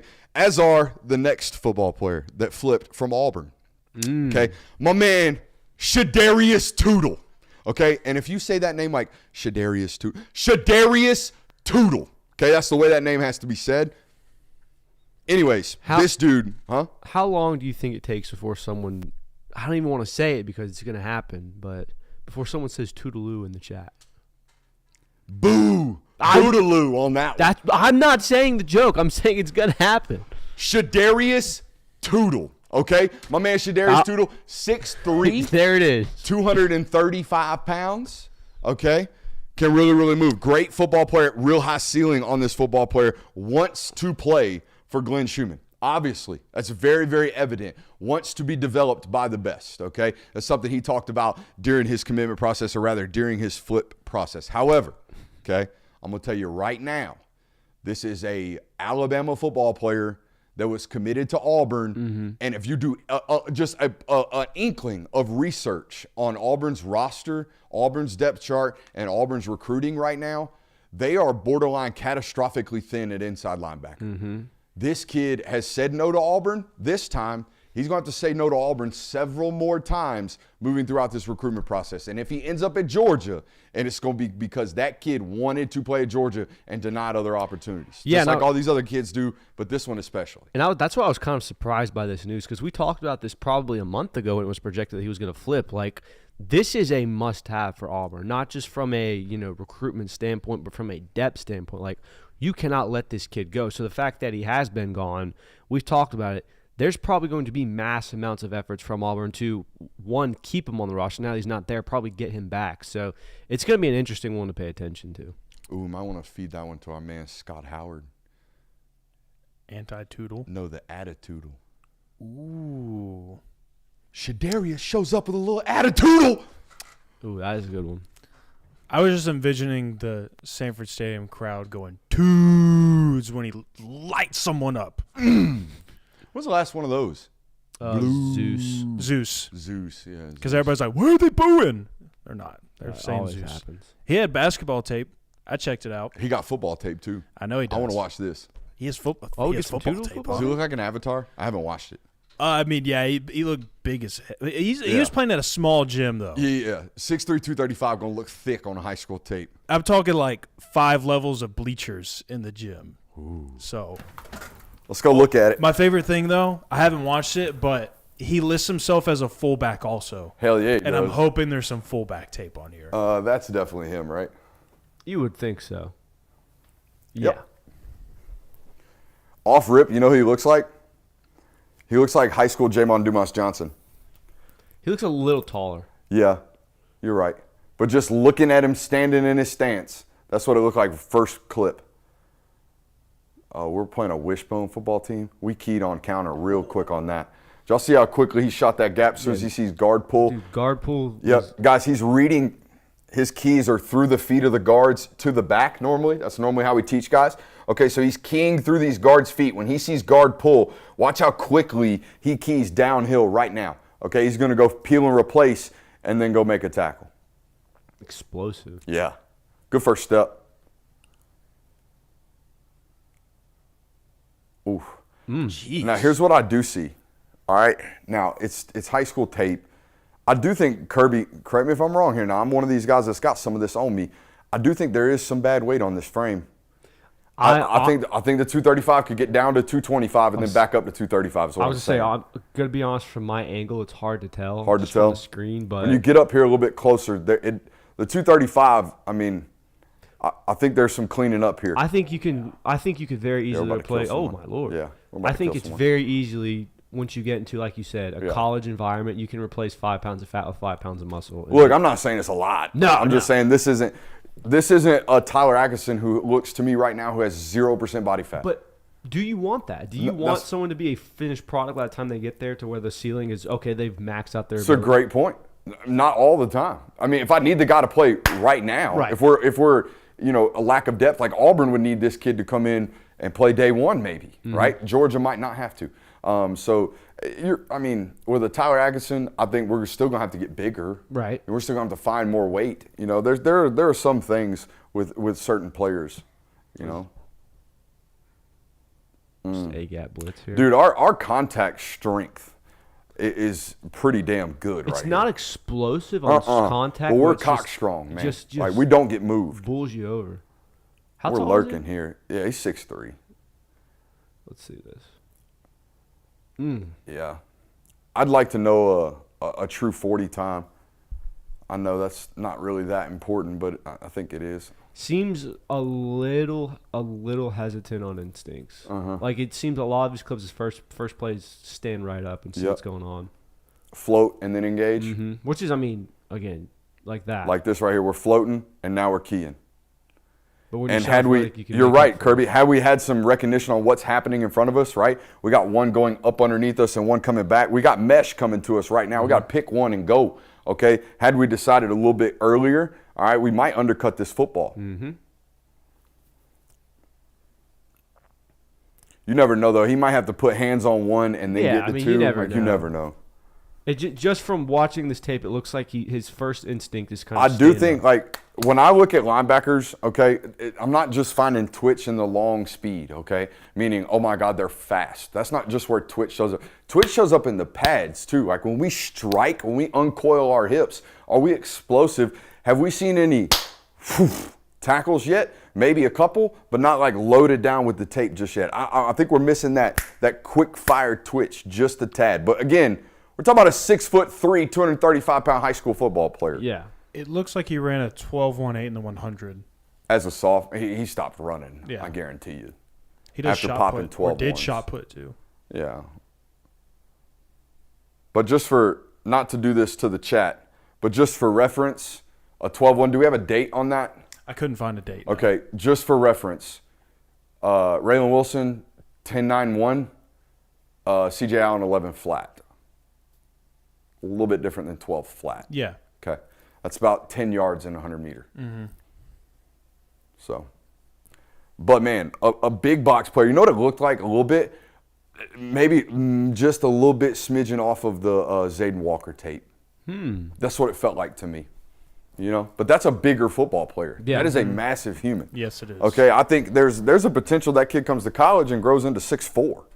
He might not be done. I was gonna say, is there a potential that he plays edge for you? Possibly. Kind of a jack position almost. Honestly, Kirby, I think if I were Georgia and I had the ability, right, to sign like I'm in the running for Tyler Atkinson, I feel really good about Tyler Atkinson, and I can sign this 6'3" avatar, okay, let's figure out what we can do with the 6'3" avatar on third down when he's a little bit older. Yeah, and we've talked about before, like that. The room has been depleted just from exits. Honestly, they kind of did this the class before, where it felt like to anyone watching it, Justin Williams was a surefire hit, and Chris Cole, everyone looked at like, oh my God, imagine what you could do with this. I think you sign one of those surefire hits, and you sign a, oh my God, what could you do with this? You're the only school that can do that. Yeah, let Glenn Schumann do his thing. Yeah, And if you're Glenn Schumann, you also get a Christopher Jones on top of that. yeah. That was nuts. That guy's an 11 flat guy too. Yeah. And he's huge. Massive. He's gonna play edge this year for Georgia. He's so big. Can't wait.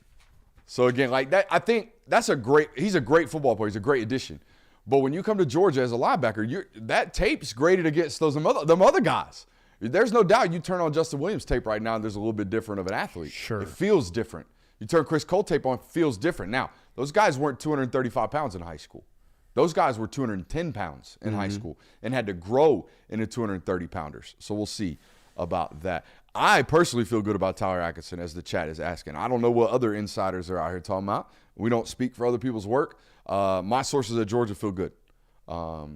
Very rare. Do you have a football player who I think has been to Georgia 16 times? His official visit was his 17th visit, and was blown away.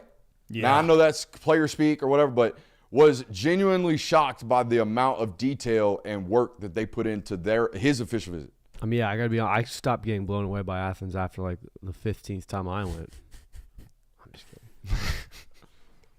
But no, I feel good about that one. Like, and said even after the Texas OV, like, they felt good going into that OV, knowing what that OV was going to be about. We all know what Texas's game is. I mean, like you said, this is one of those things where a couple months ago it was like, this is going to be one of the most expensive prospects in the 2026 class. And the longer it goes without him without him having a commitment, the better it sounds for that value price to be, okay, it might not be as high as we thought it was. Because if it was astronomical, he'd be committed by now. By the way, we all know what Texas's OV schedule looks like because my boy Nick Brooks done told the world via Austin PD.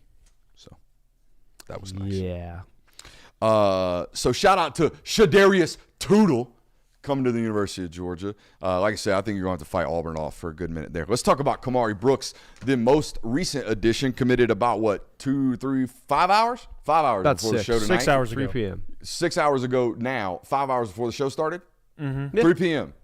Eastern Standard. Yes, sir. Yep. Committed to Georgia over Alabama. This was a must-have for the University of Georgia in the class of 2026.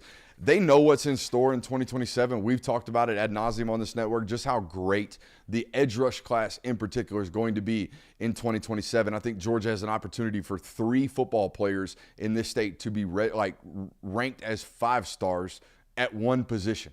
That is rare, okay? Very, very rare. I can't think of another time.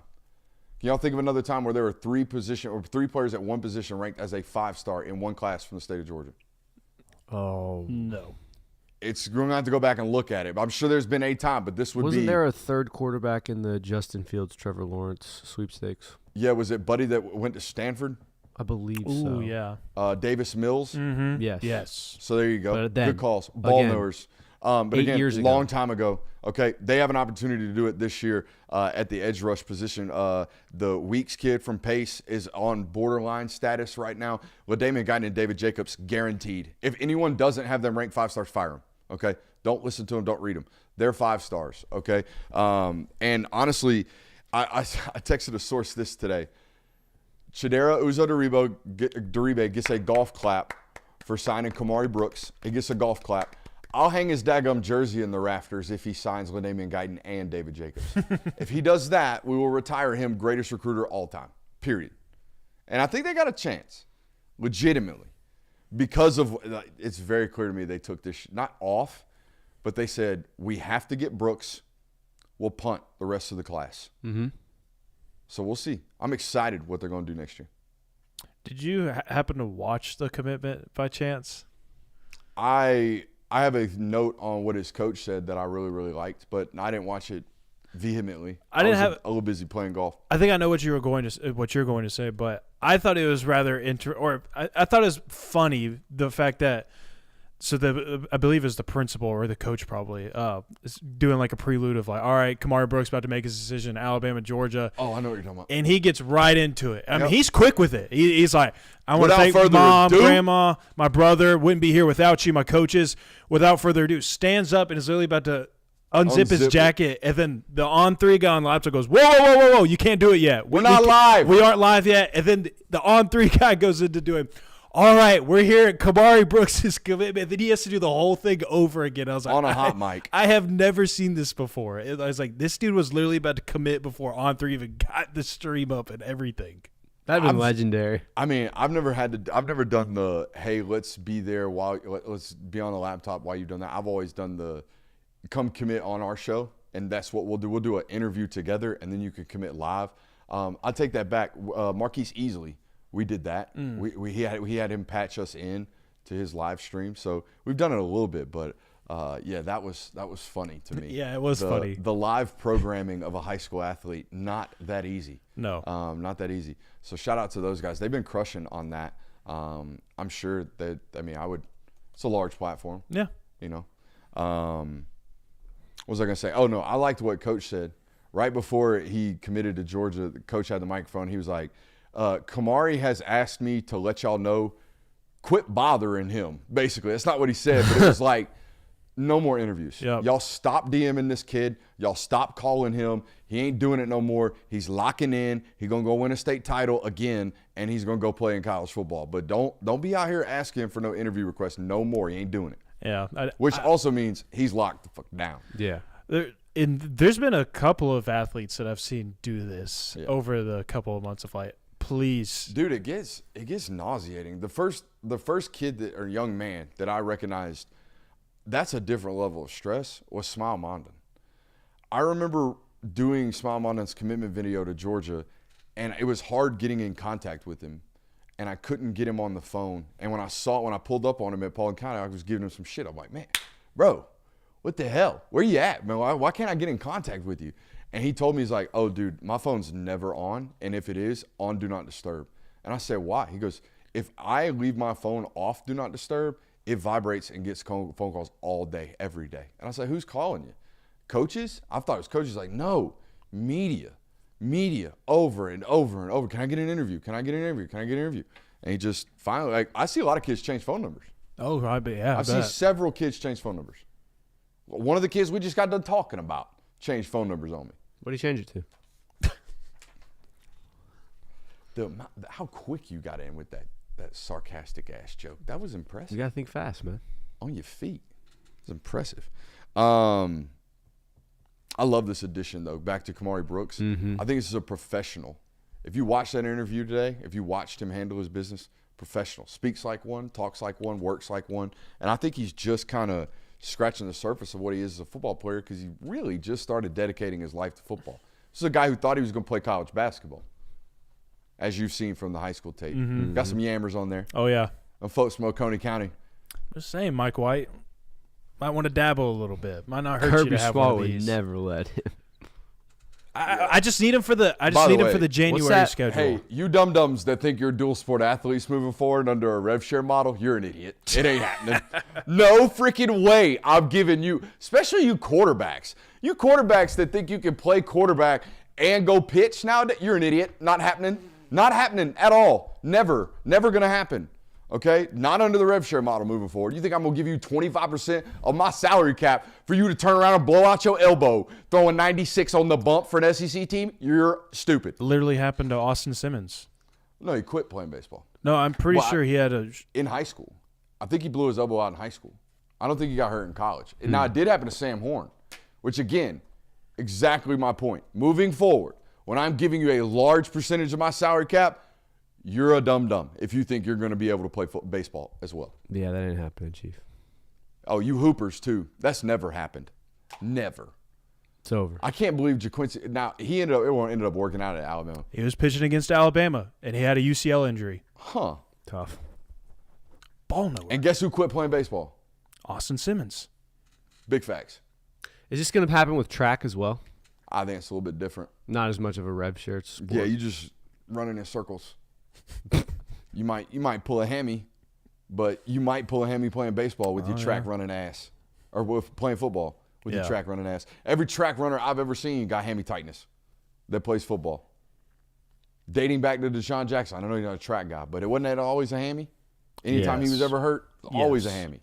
So, but how much was out of I think it's by nature they're wound tighter. Yeah, they're twitchier athletes. They're twitchier athletes. They're wound tighter. Just makes sense. I'm not downgrading those types of athletes. I just know if you got hamstring problems, you got hamstring problems. Right. You know, that's just kind of the way it goes. So those are the additions to the class. Let's talk about a loss. The homie Vance Spafford, who had inklings of Ladd McConkey on the tape. Yes. At the top of the route. Yes. We felt like 15 to 20 top of the route. Looked laddish. He going to Miami. And I don't think Ladd would have worked out in Miami. No. Not the way that it did. No.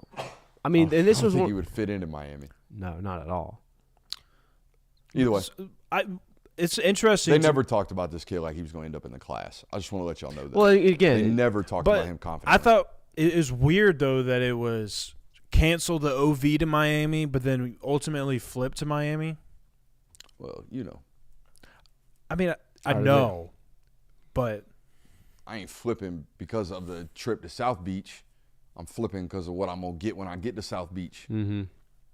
And I mean, Miami's done this twice, by the way, in this class. Jontavius Wyman from Jonesboro was a Georgia commit. Yeah. Well, I mean, they did it. Was the first one. They did it to Nycar in 25. And they did it in Nycar. But flip my man, Jontavius Wyman from Jonesboro, and then flip Spafford. I think it's very similar cases where Miami might have called and given a better package, and Georgia said, okay. All right, I guess we'll see you later, bud. And there are, I mean. But, I mean, go ahead. I was going to say, in fairness, like, we had been talking about this for a while. By the way, like, sorry. Go ahead. I want to stop this because when we do this, people label us such and such homers. Oh, Miami only got good players because they gave more money.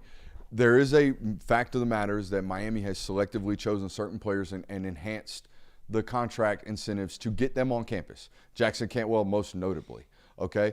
But here's the reality about when we say that. There is no doubt that Georgia's current roster is more expensive than Miami's current roster. Does anyone disagree with that? No. Because Georgia's roster is better. Yeah. Ohio State's roster is currently better, okay?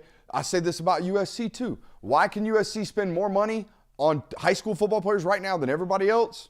Because their current roster ain't as good as everybody else's.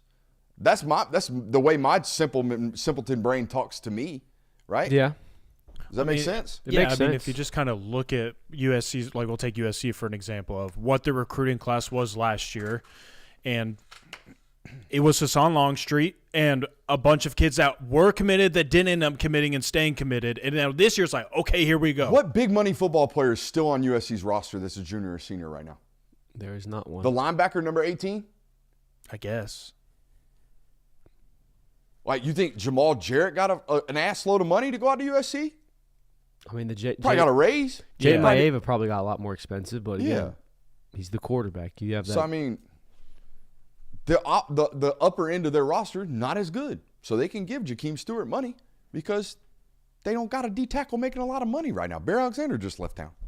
So it just makes sense. Yeah, I agree. All right, there's a bunch of commitments coming up soon. I mean, in the next month, I've got 8 names right here. And I think there's a couple that are going to sneak in here. But these are the ones that are public, like, dates. They have them set. Corey Howard is set to commit to somebody tomorrow. It's an interesting recruitment. I spoke to Corey Howard, what, a month ago? Mm-hmm. At that spring jamboree. I'm like, so, Corey, who's recruiting you right now? He's like, I got official visit set up to Coastal Carolina, East Carolina. And I stopped the recording, and I said, hey, buddy, you don't know what's going to happen to your recruitment yet, do you? He's like, what do you mean? I said, buddy, you're not, no offense to those schools, those are great programs. You're not going to end up there. He's like, what do you mean? I said, buddy, I spoke to SEC schools today that think they can't land you. SEC schools think that there's no point in even getting in the mix for you because they know you're going somewhere bigger. I think you're going to end up at Georgia. So, buddy, a month ago, thought he was going to take an OV to Coastal. I think he's going to pop to Georgia tomorrow. 6'6", 255, 265 pounds. Really, really good mover. Was at Tift County. Didn't play a lot last year because he transferred to Valdosta midseason. He's going to play a full season this year, and you're going to find out why he popped as an SEC offer big time. So that's happening tomorrow. Like I said, if we were SSMing him right here, if we were sliding scale majiggy in that joker, I would put it in for Georgia. Jay Lamar scheduled to commit publicly the 25th.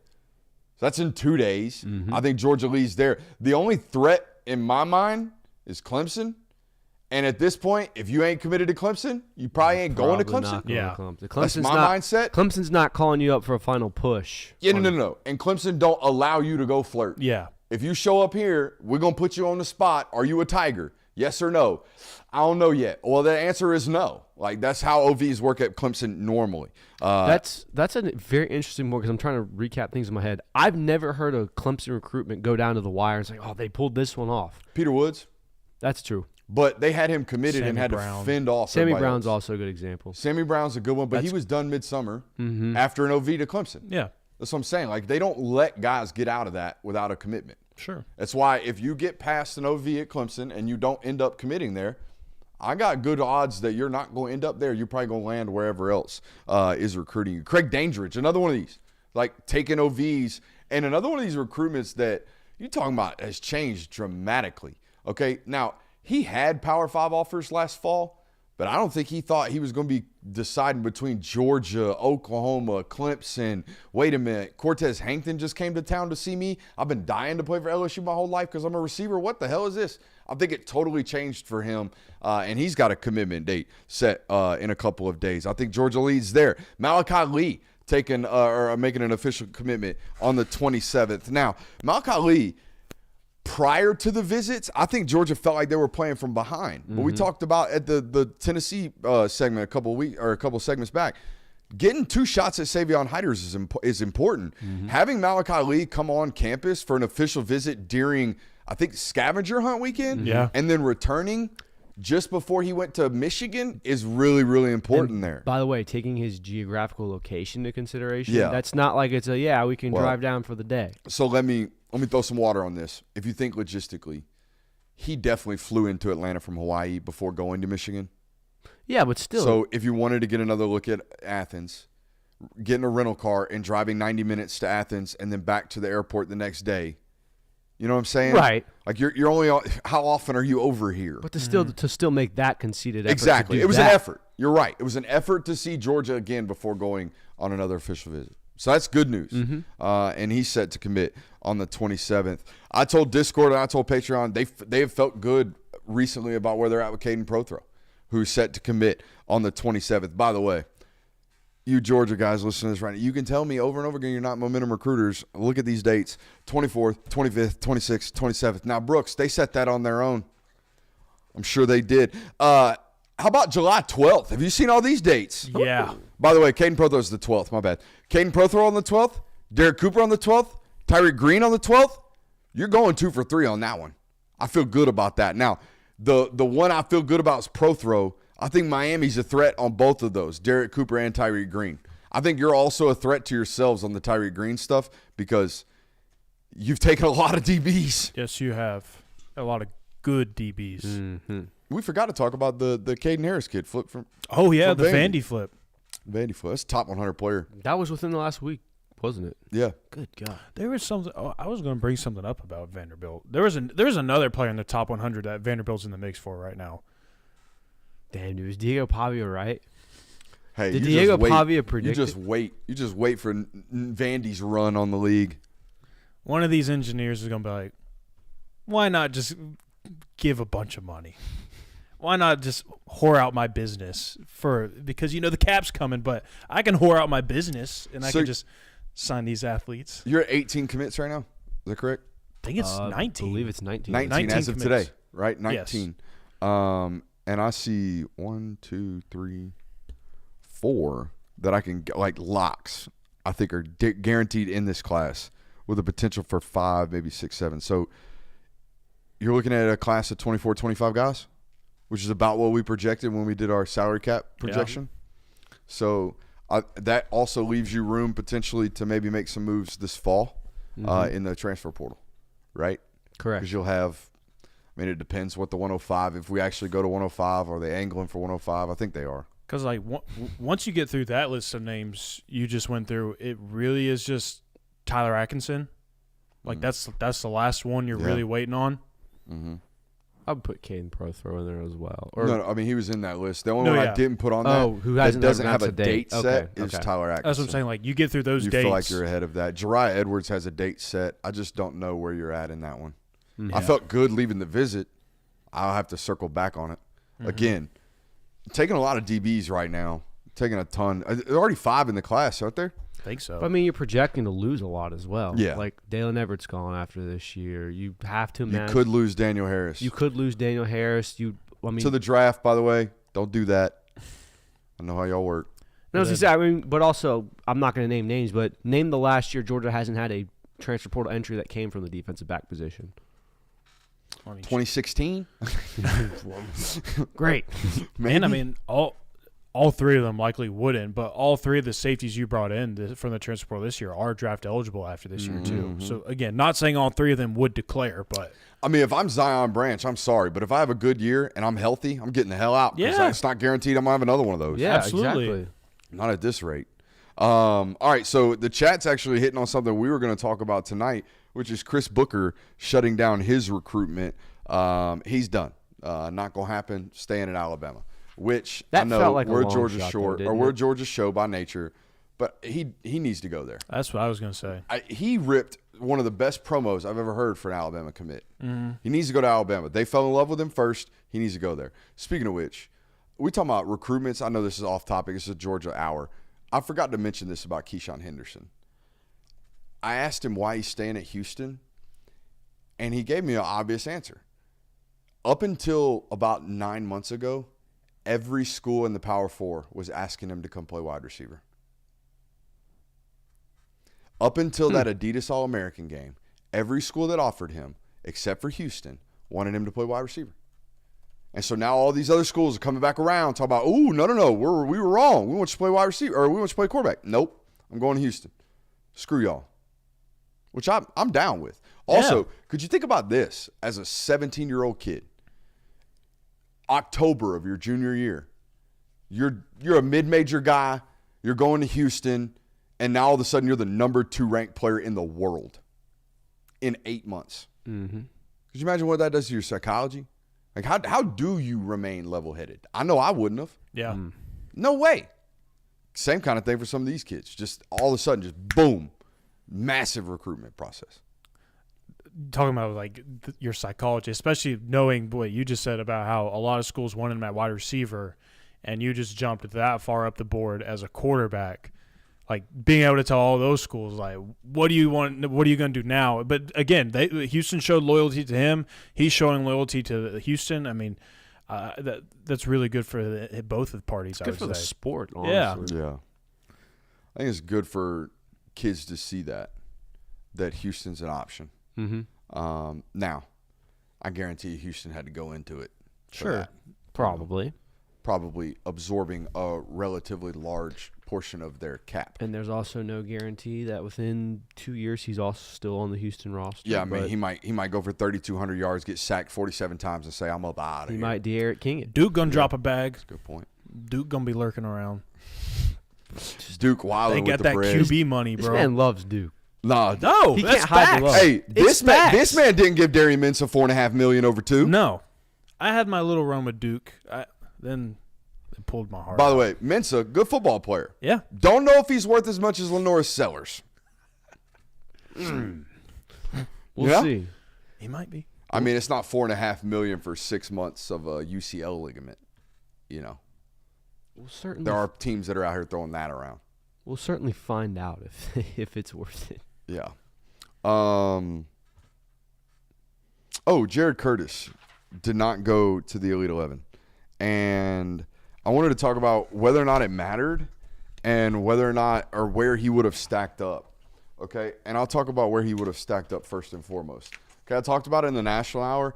I felt like there was an upper echelon of football players at the Elite 11. I thought there was Diabell, Keyshawn Henderson, and then a group of about 6 or 7 guys after that.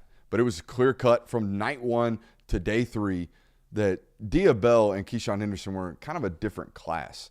And based off everything that I have heard and everything that I've seen from Jared Curtis, the arm talent alone would have vaulted him into that hemisphere. Like, you would have watched him throw the football. You'd be like, okay, him and Keyshawn Henderson would have been like, who's got the most out here with regards to arm talent? And I think Jared Curtis probably would have vaulted over Keyshawn. But I don't know if you would have been cleaner from day 1 to day 3 than Diabell was, but because I haven't seen very much more clean than that, right? That was as good of a 3-day performance from a quarterback prospect that I have seen. So I think he would have been in that 1 to 3 range. Where he would have landed, I don't know. We're not going to find out. Now, does it matter that he didn't go? That's the next question. And here's what I'll tell you, okay? We cover a guy who is known for his competitive spirit. He gets talked about for his competitive spirit. Matter of fact, his ability to lead others and have others gravitate towards him and elevate their game because of him is the number one thing they talk about, Gunnar Stockton. That's what they talk about with that guy. Okay, and that guy in his high school process was like, oh, they throw footballs with shorts and T-shirts. All due respect, I'm good. I'm just good. I'm going to work with my team. We're going to go to summer 7-on-7s, and I'll see y'all in college. I'm not worried about it. I'll go play the football game, the Adidas All-American game. I'll go pad up, and I'll go play the football game. But this shorts and T-shirt stuff, I'm good. Y'all can have that. And there's no doubts about his competitive character. There's none. But I watched that guy in high school. I've seen him up close and personal. I felt that. I saw that first person, what it felt like to watch people gravitate to Gunnar Stockton. I have not been exposed to that with Jared Curtis, so I don't know. Would I have liked to have seen this? Yes. There's a part of me that says, if you're a high school quarterback, at least this is the way I think of that event, but I'm not someone who's rated like this, okay? I look at that event as, oh, they're inviting the 20 best in the world? I'm about to be the one. Okay, that's the way I would have looked at that if I'm one of these guys. Okay, but that's me. But again, that's me saying that hypothetically. I was never one of these guys. I was just some slapdick that went D2. So don't take it with a grain of salt. Does it matter to you?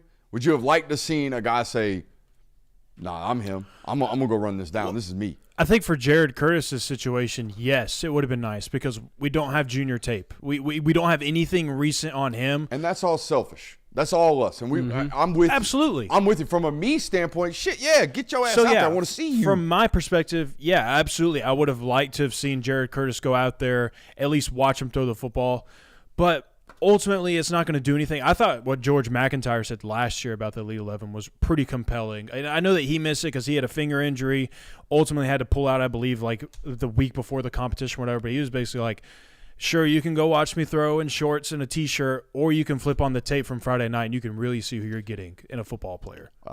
George, if I'd have turned the box score on, it would have said you were a 2-to-1 touchdown to turnover ratio in high school, and that's daunting.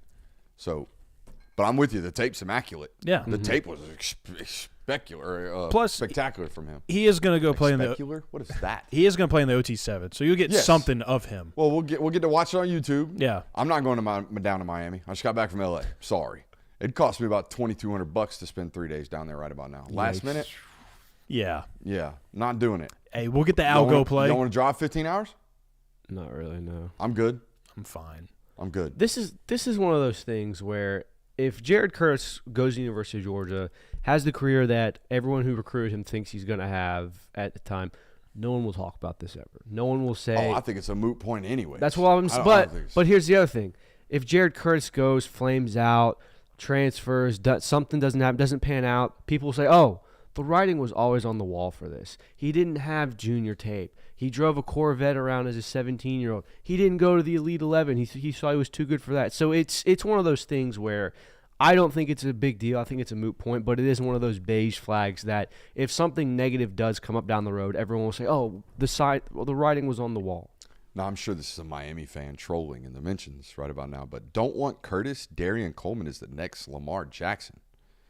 Yeah, we're like 5 inches short of Lamar Jackson, and we're like 30 pounds light of Lamar Jackson, and about 1/10 of the 100, and all of the arm talent. Like the 20 and in stuff from Darian Coleman is electric. There's no doubt about that. Just doesn't have one first round juice 25 and out. But yeah, the high school tape's great. It's awesome. Just two totally different athletes. I'm talking about 5 inches. 5'10" to 6'3" is a big difference. This is it. That's a Miami fan. Has to be. Has to be. Oh, he's been commenting the whole show. Oh, yeah. No. Yeah. Good job, Miami fan. We got on the show. No, I don't doubt the James Johnson edition. By the way, I think he's the best D tackle in the class based off the tape. So that's going to be awesome. It's a great football player, but cuidado on those Darian Coleman takes. Where were you this morning? Oh, man, this deserves a shout-out, man. I was at Aaron Murray's golf tournament. Now, I do got to say this. Aaron, now you can call Keith Marshall a celebrity. You can call Oscar Delp a celebrity at a Georgia golf tournament. But don't do that to me, please. I'm not, okay? Just put Brooks Austin and say, hey, this is a guy who talks football. He's going to play with y'all today. Ask him anything you want about football. He'll tell you. But don't. The celebrity thing, a little weird. But anyways, second year in a row at this event. And I want everybody listening to this to do me just a one favor tonight. If you've never done anything for me other than subscribe to this network, do this for me tonight. I want you to visit ESP You and Me. That's ESP YOUANDME.org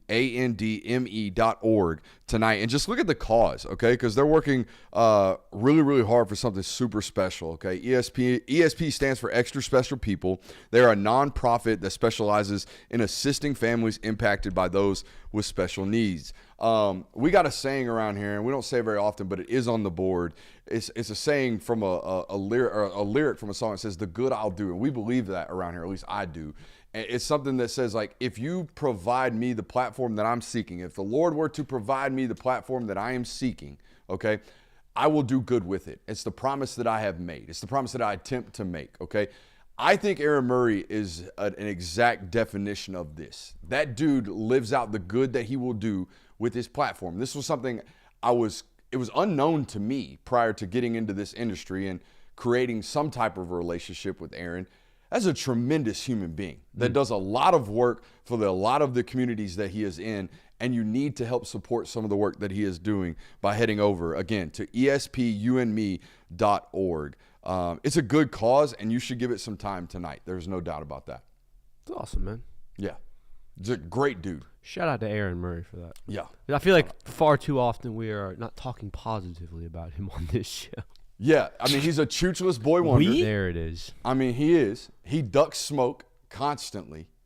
Also, Aaron, if you're listening, people don't know that I use the term chooch, okay? People outside of our little circle, all right? So when we're out in a public setting, like a very nice golf course, like the Georgia Club, please do not drive down the fairway screaming, chooch, while I'm trying to hit a golf ball. Because people think you're saying cooch. I think you've done this to yourself. No, it's my bad. You have pinned yourself in this corner. It's my bad. You printed on a shirt. Just You are. time We and could have place. chose a lot Time and of place. adjectives to describe someone who can throw the football well, but we went with chooch, and we put it on a T-shirt, and 2%. we live with it. But, it's a great conversation starter every single time. Yeah, why does your shirt say that? What does that mean? Don't Unless worry it's about a little kid asking you. it. Yeah. That's like, You're gonna learn something today, buddy. You gonna learn today. But no, I do feel like talking about all the recruiting stuff that we've gone through and how Georgia's going on an absolute tear, and it seems like there's another tear incoming. How we've done it again. How at the start of the summer, late June, early June, just saying, you know what, I don't see the path here. Where is now I know Kirby doesn't care about this. Where's the avenue to getting a top 5 class? Where's the avenue to getting 25 commits here? And then here we are mid-June, end of June almost basically, showing in the July, and Georgia's once again setting up for a tear. And it looks like they're on track to get a top 3 class. And it looks like with the exception of Jackson Cantwell and Mark Bowman, they're getting just about everyone who they wanted. Yeah, I mean, those are the only 2 misses right now. It's funny how Those we are 2 big misses, but I mean, they spent a lot of time recruiting those 2 people. There's circumstantial misses as well, Yeah. though. Like, you're not missing that in 2018. Mm-mm. You're not missing that in 2021. So it's just funny how we always do this to us. And I'm saying as a show, because you looked at this at one point. I looked, I was like, dang, it's not where it usually is right now. I know it's not going to be the 30th ranked class, but are they going to get into the top 5 this year? And that's what I was going to do. ask is, I know that we kind of had a conversation about how this may not be a top 3 class for Georgia, but I think that I still don't think it will be. in an ideal world, I don't know. I think Alabama and Ohio State. Well, Notre Dame's on a run, too, right now. Yeah. But Alabama's going to sign 3 or 4 5-stars. Yeah. Yeah, they have. And Ohio State, didn't they just – no, Oregon landed Jet Washington. Mm-hmm. But they're going to clean up at safety after that. Yeah. So we'll see. I mean, if Georgia lands the group that I think the difference between whether or not you get into a top 3 class is do you win Malachi Lee? Because I right now, if I had to forecast it, Tyler Atkins is going to Georgia, Caden Prothro is going to Georgia. Those are 2 borderline 5-stars. That puts you top 4 automatically. Those are also 2 guys that could get that 5th star any day. For sure. Oh, Tyler Atkinson is a 5-star. Tyler Atkinson is a 5-star. One of those recruiting services still lists him as an outside linebacker. That's interesting. Which is, like, you haven't watched him play high school football at all. You know? He's been playing Mike since he got his school. So that's interesting. I think they might have changed that. I think they did. I think you had me check. We this cooked last them last time Yeah, for it, didn't we? They changed it. they did. They're putting people on blast nowadays. Yeah. You have wheel topics, don't you? I can go for. I have topics. Nah, it's all good. We didn't set the wheel up, but I do have the topics. There's if no you want. spinach of the wheel There'll today. be no spinning, but you can't. he can close his eyes and point. Give me something. All right. Would you rather, as a Georgia fan, have changed the outcome of last year's Alabama game or the Notre Dame game? Notre Dame. Yeah, I mean, Notre Dame puts you in a national championship, right? Or do you still got to beat Penn State? You still have to beat Penn State. Yeah. I don't know, dude. That would have been the greatest comeback of all time. I'm saying That would have been the greatest comeback of all time. Against Alabama in Tuscaloosa. Ooh. Let's not discount the fact that now again, that team was so beat up at that point. Let's say you muster up a win in the second half of that Notre Dame game. Are you beating Penn State? Are you going to go out and beat that Ohio State team in the shape that your team was in at that point? No. With no starting quarterback, with a guy in Gunnar Stockton who had at that point been playing 6 quarters of football. I would have rather have taken you were up. You blew a 28-0 lead against us, Alabama. I think they need to do a case study on Notre Dame. Okay. Because I think they need to play that style of football. Been saying it. At least offensively. You're saying Georgia needs Been to. saying it. This year they're going to have to do that. But let's also This year you're going to have to find a way to be dominant in 3rd and 3. If you're living in 3rd and 7 this year, I don't care how good the wide receiver core is. And first of all, it's not good for anybody. It's not good for any offense to be in 3rd-plus territory. That goes without saying. But you're going to have to find ways to run the football and live in 3rd and 2s, and then you could be an explosive football team. But is being last year's Notre Dame not what Kirby Smart's Georgia's were from 2017? Yeah. Like, I feel like we get into this idea that, last year was Notre Dame was the set example of, hey, you might not be, quote-unquote, as talented, but you're going to be so much more disciplined. That was what made Kirby Smart and Nick Saban Alabama team so much better. They were that talented, and, oh, by the way, they did all the little things right. Georgia last year did not do the little things right, and they paid heavily for it. They paid in Tuscaloosa. They paid in Oxford. They paid against Notre Dame. Like, they paid throughout the season against Mississippi State. Like, every game you can point to last year, Georgia was doing the little things not correctly. All right, new rule. If you're a fan of a college football team, you can't hype up a player if you don't know how to properly spell his name. That goes for all of you Georgia fans that are Vandergriff, not Vandagriff. We need to be playing Vandergriff. Spell his name right. Out here hyping up Nikar in the chat, spelling his name with an E.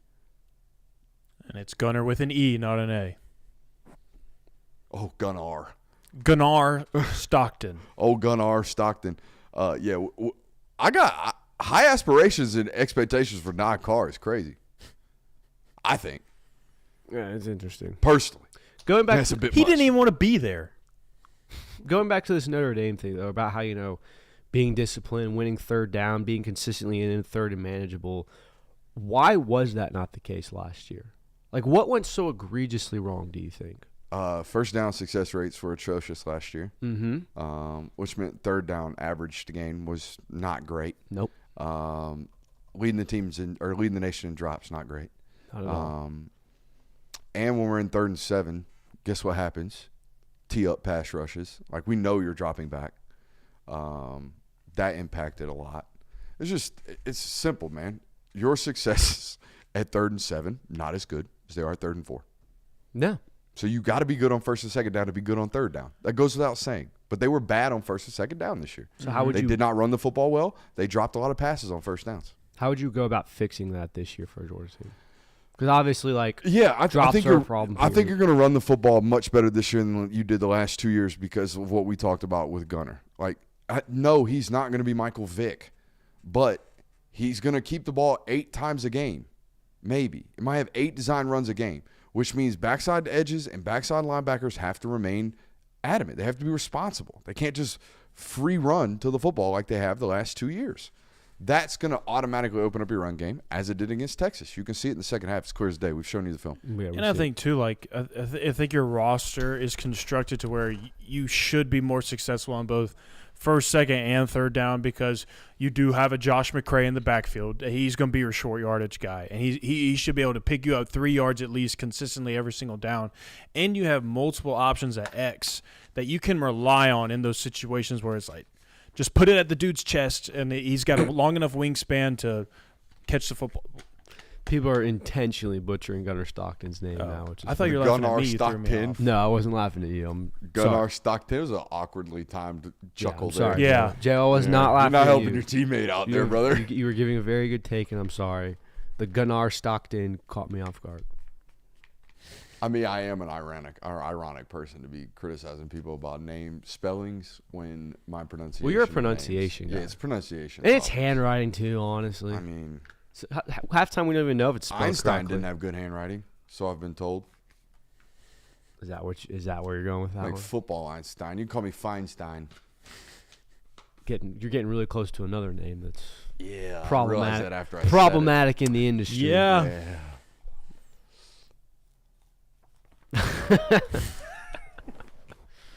Do you want another topic for these last 3 minutes, or do you want Nah, I think I want to go watch the news. Honestly, the news? Yeah. It's the worst time to be I watching the know. news. I know. That's why I like want to the- sweat.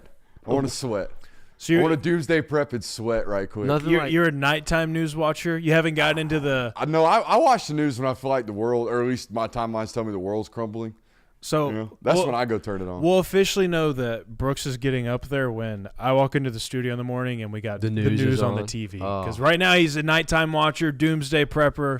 I just watch it to stay informed. You should have seen the look on my We got a neighbor's face when I told him I 60% was a chance of rain prepper. today. Oh God. You're like, all right, that's the end of our conversation tonight. This freaking weirdo over here. It's like, where you want to be when Jesus comes back, huh?